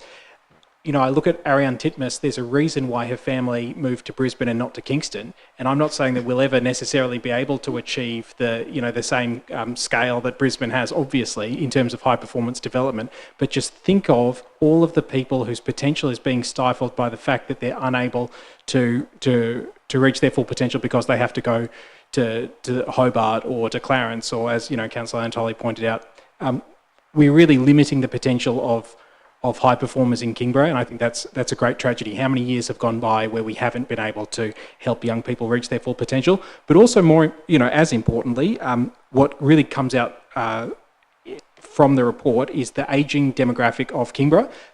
I thought that was what was really interesting in this report, is it goes through the demographics, and we are having an ageing population, and so we're going to need to start to tailor our response in terms of sports and recreation towards those realities. There are, and so that's why I really appreciate the mention of tracks and trails, how we have to develop multi-use facilities, improve indoor facility expansion as well. There's a lot of really good stuff in this report that is underpinned by an evidence base, which is good. But of course, the star of the show here really is the Aquatic Centre. There have been report after report now, and a clear sentiment from the community that we have waited too long to jump on this. It's a cost, but so is everything. It's an investment, really. And I recall from the report, initially the Sea Leisure, they were talking about for every $1 you invest, you'll receive $8 in health and wellbeing benefits in return. I agree that it would be great to have a skills-based committee to look at that design and the funding model and really get the best out of this opportunity. I really wanted to emphasise the point, because I'm such an advocate for an aquatic centre for Kingborough, that when we have one, it will benefit people of every age, people of every level of ability, socially at low competitive levels and at elite international competition levels alone. It will bring people together. It will give people enormous physical and mental health and wellbeing benefits. And it's one of those facilities that, just by looking at the Sea Leisure report, the amount of time that it was suggested that this would be open, it will be something that, whether you're of working age, whether you're elderly, whether you're young, you'll be able to go to this facility and enjoy it. So there's enormous social benefits from improved community cohesion and wellbeing, enormous economic benefits. Think of the jobs it will create and the economic activity it will improve. And I think there's really good opportunities in terms of building a state-of-the-art facility, in terms of the environmental benefits of having something that is well put together, has solar PV, is environmentally efficient, and it enhances urban amenity. So I just think its time is long overdue, and the sooner we act on it, the better. I'm really pleased to see that the councillors, the mood around the table now, I believe, reflects that of the community sentiment, which is vast majority in support of acting. And I just say, let's obviously not throw caution to the wind in terms of the financial implications of this, but let's recognise what an investment is. We're not just looking at the bottom line here, we're also looking at the improved health and wellbeing benefits and the improved social benefits for our community. So it isn't just about dollars and cents here, it's also about what are the outcomes for that young person growing up in Kingborough today who could be the next swimming leader, and what does it mean for the elderly person who needs a place to go and be with friends and get health and wellbeing benefits from an aquatic centre. So and of course, as Councillor Fox rightly points out, learning to swim as well. The costs of not doing this are far too high. So I'm really pleased that we'll take action on this. Once again, thank you for the report, and I look forward to seeing the next steps. Councillor Midgley. Thank you, Mayor. Thanks everyone. Really great summary. And I guess I've just had a reflection that sometimes councils actually take a long time to produce such a document, and they'll get a consultant to do it and all that sort of a thing. But we have just kicked things along really quickly, chaired, as Councillor Antoli has said, by Councillor Dean, who did a fantastic job, but also just the staff who really, I think, worked over and above their time to really move things along by getting the survey done, doing the engagement, and having this report that sometimes councils could pay up to $60,000 extra for a consultant to do something like this. So it's really great that I really thank staff for their expertise in being able to produce this within council. It also was really great to see that we had such a high amount of children and young people participate, and I think that's something that's actually a bit different from what we've seen, and it goes to show, I mean, I look at, not 80% of my leisure time feels like it's taking children to sport and watching their sport, so we do know that like so many young people across Kingborough participate in so many of the sports that have been identified. So, thanks Councillor Dean again for getting that out amongst the schools, and it's really great to hear that staff are going to put together a bit of a summary so that can then go out to schools in the end of January, so that they can, I don't know if my teenage children would maybe read the whole strategy, but perhaps if there was a bit of a summary, they might read the summary and then say, yeah, that's cool, that's on track, that's what I like. So it's great to hear that we can do that as well, and it's great also fitting with that whole 2610 kind of language.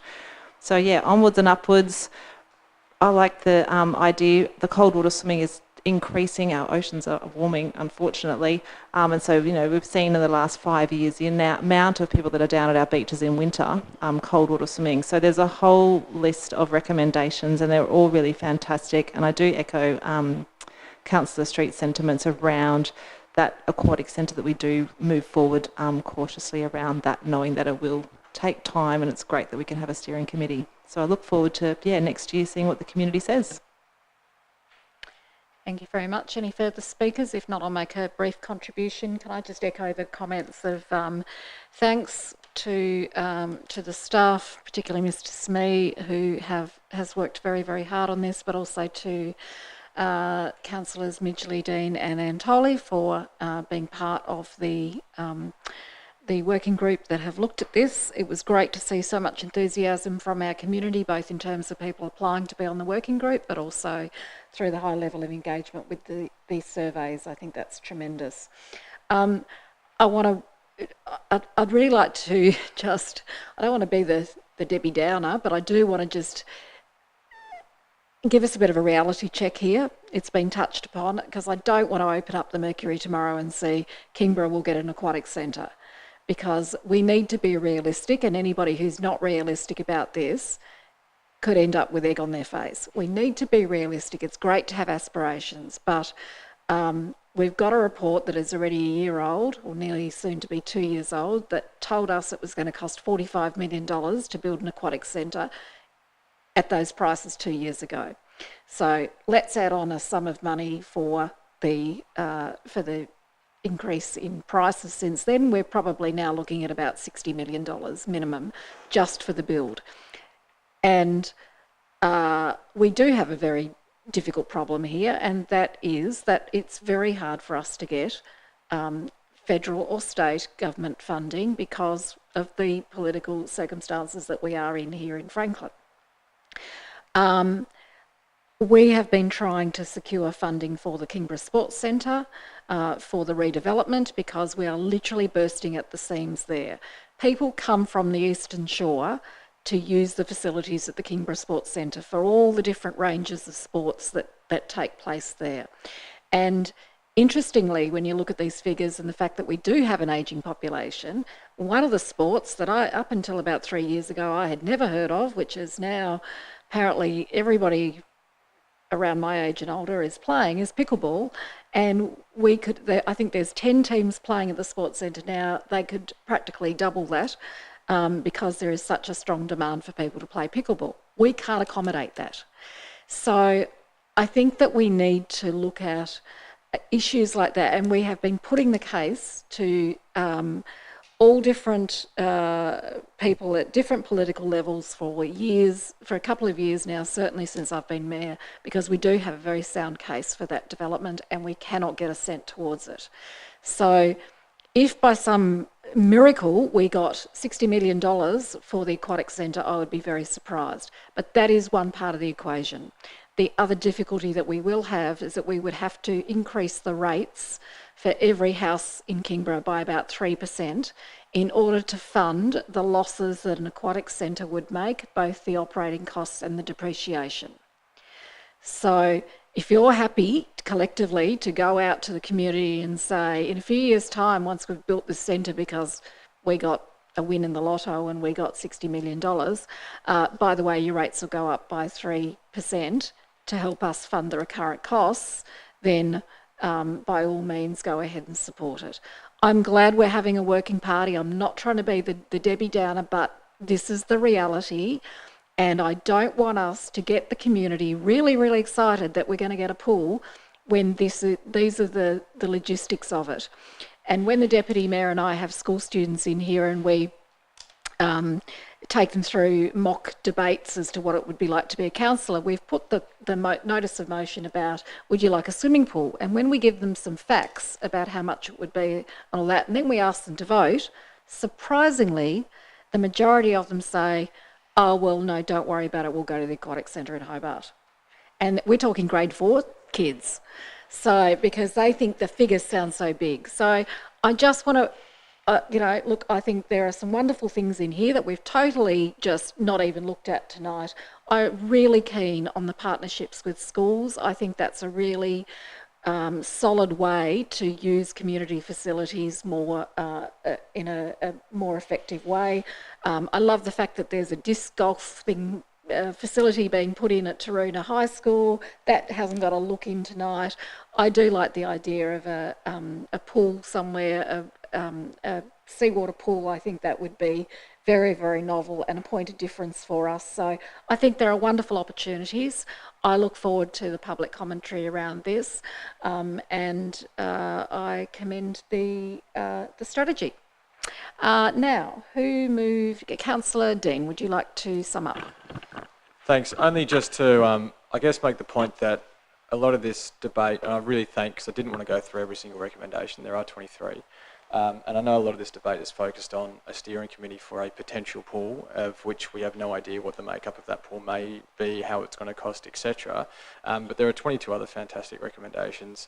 So it was really great to hear some others speak to those and voice their support, whether it's a skate park, or one that I didn't get to mention was reviewing hall fees, because some people feedback was that they were prohibitive to participation, and so it's something that we need to review, and that might encourage more participation in our municipality, which would be fantastic. So only to finish by saying appreciate the kind words from fellow councillors, but ultimately this has come down to the Director of Recreation, who has put in an enormous amount of work, and his staff. So I just wanted to finish on that, though, a genuine thank you for everything you've done to hopefully get a lot of really nice improvements in this area in the coming years. So thank you very much.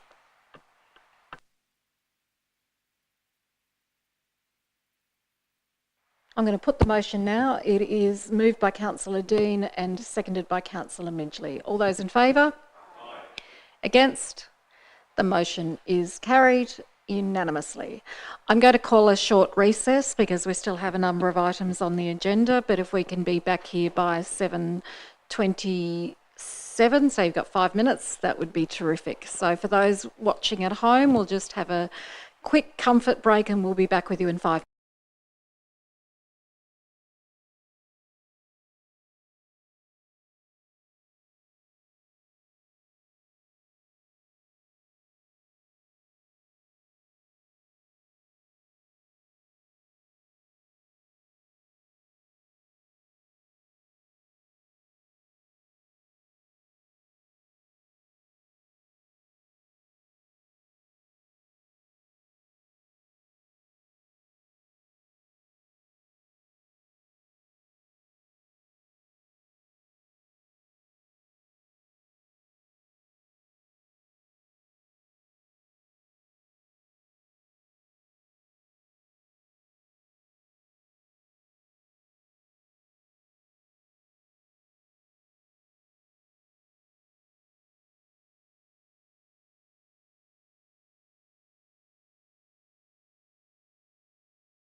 Okay.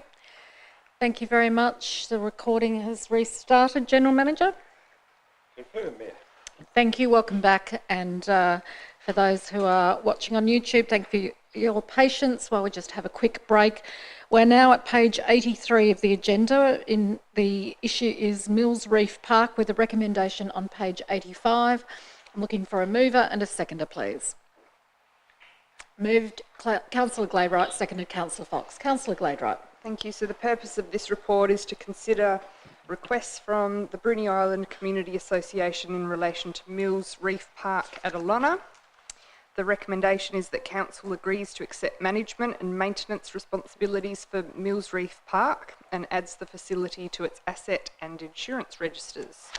This has come about by a great piece of advocacy from the Bruny Island Community Association, known as BECA, and a local working group have been developing the site as a community park. So it seems there's a lot of enthusiasm for this parcel of land, and it is considered appropriate for Council to accede to the requests. So I commend the motion.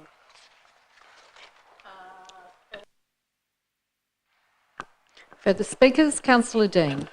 Yeah, just a few questions. I can't recall seeing it in the report, but we're being asked to absorb this in our operational budget. Maybe we could just get a bit of a rough idea of what we're agreeing to in terms of how much that might be. Mr. Smee. Through you, Mayor, we haven't quantified the costs. However, it's primarily relating to mowing of the park. And we have a crew on Bruny that can do that. Other than that, you're looking at maintenance of the equipment and infrastructure that's gone in there, and that will vary from year to year. Weed control, those sort of things. So, as I said, we haven't quantified it. We'll need to do that as part of the budget process, but it's not going to be an exorbitant additional maintenance cost. Councillor Dean.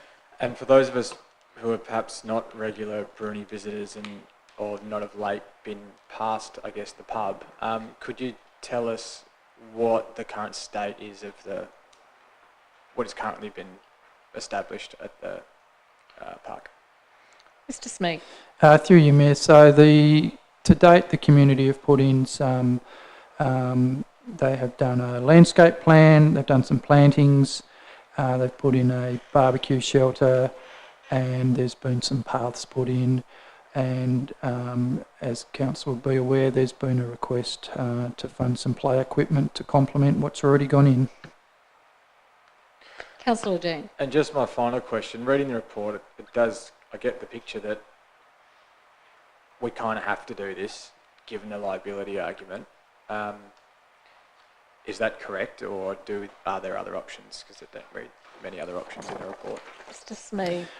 Through you, Mayor, the alternate option, if council is not prepared to take it on, we would need to lease the facility out with lease conditions that clearly define who has maintenance responsibilities, who has insurance responsibilities, because at the moment the fact that it's grey means that potentially both the volunteers working on the site are exposed and council is exposed, so there does need to be clarity. Councillor Dean. And if that option were to be explored, is there any precedent in Kingborough of a play space that is leased and isn't maintained by us? Mr. Smee. Through you, Mayor, no, we have leased out some of our sporting facilities that get maintained, but no, other than say a community garden, but we've not leased out a park that has play equipment and other public infrastructure in it, no. Councillor Dean. So it sounds kind of like we have to agree to this. So I guess we'll be supporting, or I'll be supporting, don't want to speak on others' behalf. Councillor Midgley. Thank you, Mayor. Yes, I recall it coming to council and states in the report 172 people advocated that we keep this, and BICA really advocated that they would, maintain it, and now we're in this quandary of risk. Thanks, Councillor Dean, for asking those questions. I guess in regards to what has already been put in this Mills Park area, like, are they compliant to council standards, the seating and all that kind of thing? Mr. Smee. Through you, Mayor, yes, they are. So, as I said, a professional landscape plan was prepared, and our former urban design officer worked with that landscape architect and has previously worked with the committee in terms of the items of infrastructure to be installed, and that has continued with our current urban design officer. So it's certainly not a case that what has gone in has been done in an ad hoc manner. What has gone in is quality compliant equipment. Great to hear Councillor that. Midgley. Thank you, Mayor. Great to hear that. And I guess what involvement for the future will BICA continue to have, and will they sort of, if they want to have volunteers go in there and do work, how does that happen in regards to our risk and things like that? Mr. Smee. Through you, Mayor, going forward, if council is to accept management and maintenance responsibility, I would imagine that BICA will still want to have input into the relation to the development of the park, but any volunteer labour would need to be managed through our volunteer policy, and that requires supervision. It requires a register to be maintained. It certainly can't happen in an ad hoc manner. Councillor Midgley. Thank you. Through you, Mayor. So is BICA aware of all that? Mr. Smee. Through you, Mayor, certainly we've had that conversation with BICA, both in relation to this matter and the matter of the Ilona Community Hall. Thank you. And in regards to the playground that's in Ilona, on closer to the foreshore, what's the proximity of these two areas? About like 5-minute walk or something, is that correct? Mr. Smee. That's correct, Mayor. Oh. Councillor Cordover. Thank you, Mayor. My question's just about the number 3 at the top of page 84. In the request, originally it was that, that there was a request for council to reimburse for mowing. Can I just have some clarity around that? That won't council won't be reimbursing for those 2 years of mowing? Mr. Smee. Through you, Mayor, that's certainly not my recommendation, and it was certainly not the understanding upon which council gave approval for the development of the park. No, it's not recommended. Thank you. And through you, Mayor, but it does say at 6.1 that in terms of weed management, those requests relating to testing and runoff have been referred to the Environmental Services Department. I guess maybe what I'm trying to figure out is there a little bit of a communication issue, or I guess maybe an expectation management issue, where there have been some requests which actually are pretty much kind of unsubstantiated, or they kind of came out of the blue. It felt to me that they were kind of coming a bit out of left field. So I'm just wondering, is the communication management going well in terms of what people expect both parties to? Yeah. Mr. Smee. Through you, Mayor, I would say that the correspondence we've received is symptomatic of a lack of clarity around the initial model upon which this park was to be developed. So obviously it came out of a great deal of local community enthusiasm, and that enthusiasm has run its course to a degree, and now the request is that council continue on with the good work that has been done. So I think in terms of expectation, council set an expectation for the community, they've delivered on it, and now in turn the local community expect council to step up and help support it going forward. Thank you. Councillor Cordover. Well, through you, Mayor, I will be supporting the recommendation, and I think that the expectation management aside, ultimately, at its core, this is, a whole group of people were really passionate, and I certainly too was swept up in that energy and enthusiasm around, saving this parcel of land that was originally, it had the intention that it was going to be a park, and then indeed it was made into a park, and I really support that that intention, and I'm pleased that we kind of saved that land to make it the park, and 172 people got involved, but really it was much wider than that, because I think a lot of people, even if they didn't make a formal submission or sign a petition, a lot of people knew about it and felt strongly about it. So I think that we're on the right track here. I realise that everything comes with its costs, and obviously the more amenity and service provision that we can provide to the people of Bruny, then there's actually a great benefit, because so many people visit Bruny anyway, that it's wider than just the locals who enjoy it. It's actually a great benefit to a lot of other people in Kingborough and beyond. So thanks very much for the work being put into this, and I look forward to the next steps. Councillor Antoli. Thank you, Mayor. I'll make my question brief. My understanding is that the council has been on an ad hoc basis mowing the lawns at Mills Reef. Is that right? Mr. Smee. Through you, Mayor, that may have happened. I'm not aware, and certainly the correspondence is that it has been done by a volunteer, but we may have done some, yes. Okay, and that probably speaks to the confusion, because at the Bicker AGM some weeks ago, one of the gentlemen that actually is a regular mower said he's doing it because council keeps forgetting to do it. And so I think that probably speaks to the blurred boundaries on the matter. And he was actually hoping he'd be reimbursed for the petrol. So I think you've also answered that question as well.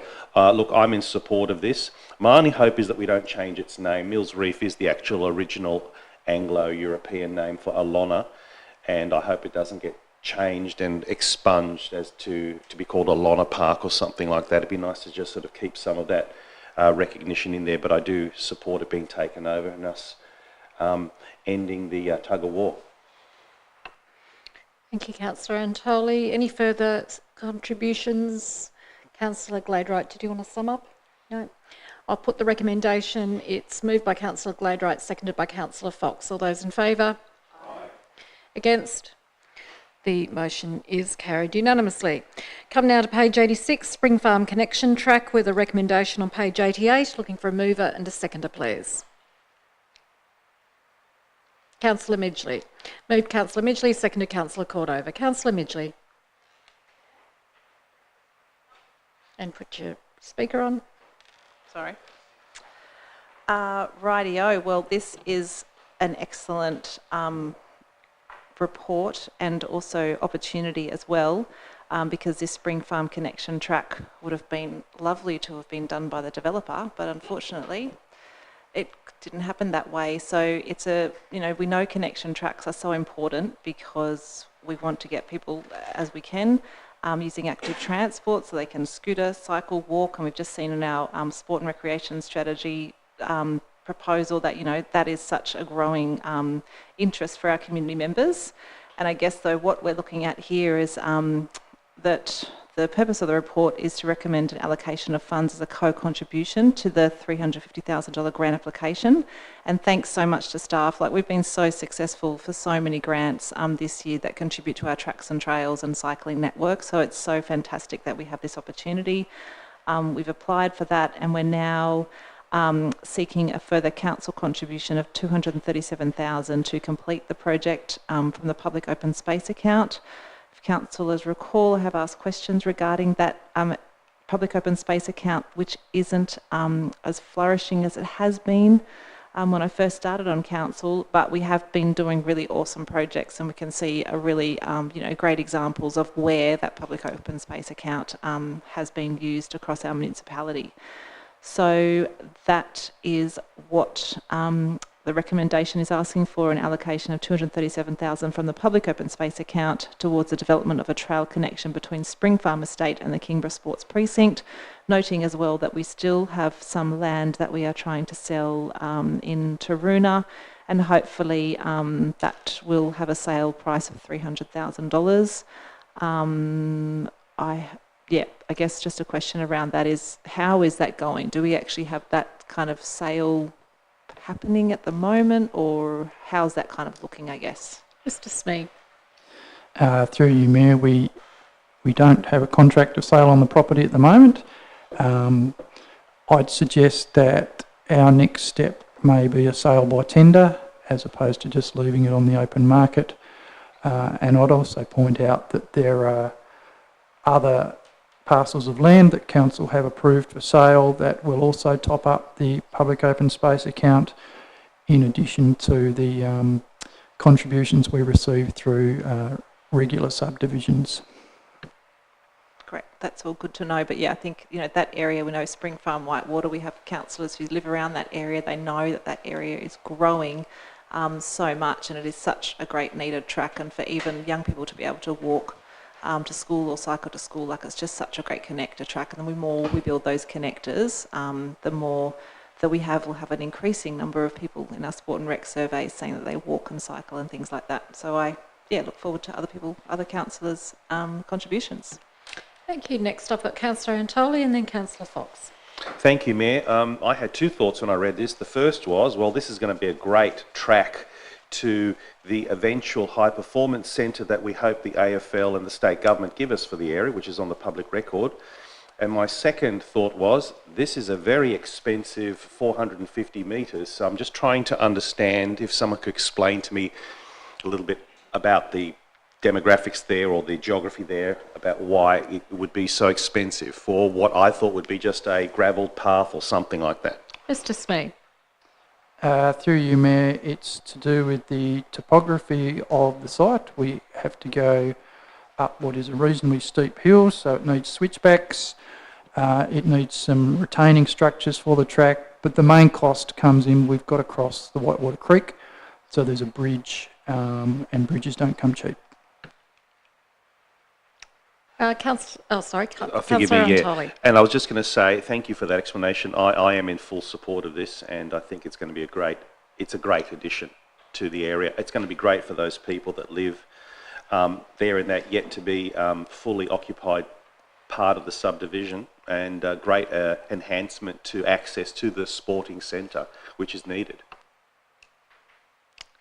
Any further discussion? Councillor Fox and then Councillor Cordova. Well, I was interested in the question that Councillor Antolio asked, but I guess I'm really pleased because it's such a major linkage for the Huntingfield residents, but beyond, and the new development that's going in with the state government, but also just being able to access the sports centre from all directions, and children being able to walk to the school above the sports centre right through from most places in Kingston. So I think it's really important, and it seems like a huge amount of money, but I think it's important that we do it properly. Thank you. Councillor Cordova. Thanks, Mayor. Similarly, I think that this is, well, I'm lending my support to it, obviously, and I think that all these proposals to help improve connectivity and mobility are really important because it's actually getting cars off the road. Therefore, there's some great, there's an environmental impact, but there's also a social impact and a health and wellbeing impact as well. And having this larger network of tracks, trails and walking, allowing people to participate in active transport does have a range of benefits. So I often see these as kind of an investment in the future. And even though, they are an initial CapEx outlay that you have to spend, and then there's some ongoing operational costs involved in, having these networks and planning for them and strategizing about how to connect people and improve mobility around the local government area. Really, the bottom line is actually not about money. It's about the people who will benefit for years to come from having these improved community amenity. And of course, the dividends that we all receive are that Kingborough is a more and more popular place to live and raise a family. It's more popular to work here and enjoy your time doing sports and recreation. There's so many benefits that we really can't exactly quantify in money, but we can see around as we look around our CBD and the changing landscape, and we look around the communities and the young families that are growing up here and enjoying it. The more that we invest in things like this and the aquatic centre that we talked about earlier, we are actually improving the feeling, we're improving the vibe. And I think there's a lot to be said for these ongoing investments. I never really see them as a cost. I see them as an investment in improving community health and wellbeing for the long term. Thanks. Thank you. I started to think of the castle then when you said the vibe. Are there any further speakers on this? No? Okay. Councillor Midgley, did you want to sum up? No. Thank you. Thank you. I'll put the recommendation now. Moved by Councillor Midgley, seconded by Councillor Cordova. All those in favour? Against? Motion is carried unanimously. We turn now to page 89, appendices, with a recommendation on the same page. Looking for a mover and a seconder, please. Moved Councillor Midgley, seconded Councillor Bain. Councillor Midgley, any questions? No? Anyone? Anyone? Nope. Nothing? Okay, I'll put the motion then that the appendices attached to the agenda be received and noted. Moved by Councillor Midgley, seconded by Councillor Bain. All those in favour? Against? Motion is carried unanimously. Takes us to page 80, still on page 89, notices of motion. There are no notices of motion at the moment. And then we are confirmation of items to be dealt with in closed session. In accordance with Regulation 15 of the Local Government Meeting Procedures Regulations, Council by absolute majority moved into closed session to consider the following items: confirmation of minutes, applications for leave of absence and current court matters. So in accordance with the Kingborough Council Meetings Audio Recording Guidelines Policy, recording of the open session of this meeting will now cease. So thank you very much to the people who were in attendance. Could I move the recommendation? Oh, sorry, beg your pardon. Sorry, somehow that's not on my sheet. Beg your pardon. Could I have a mover and a seconder that we move it? Thank you, Councillor Fox. Seconded, Councillor Bain.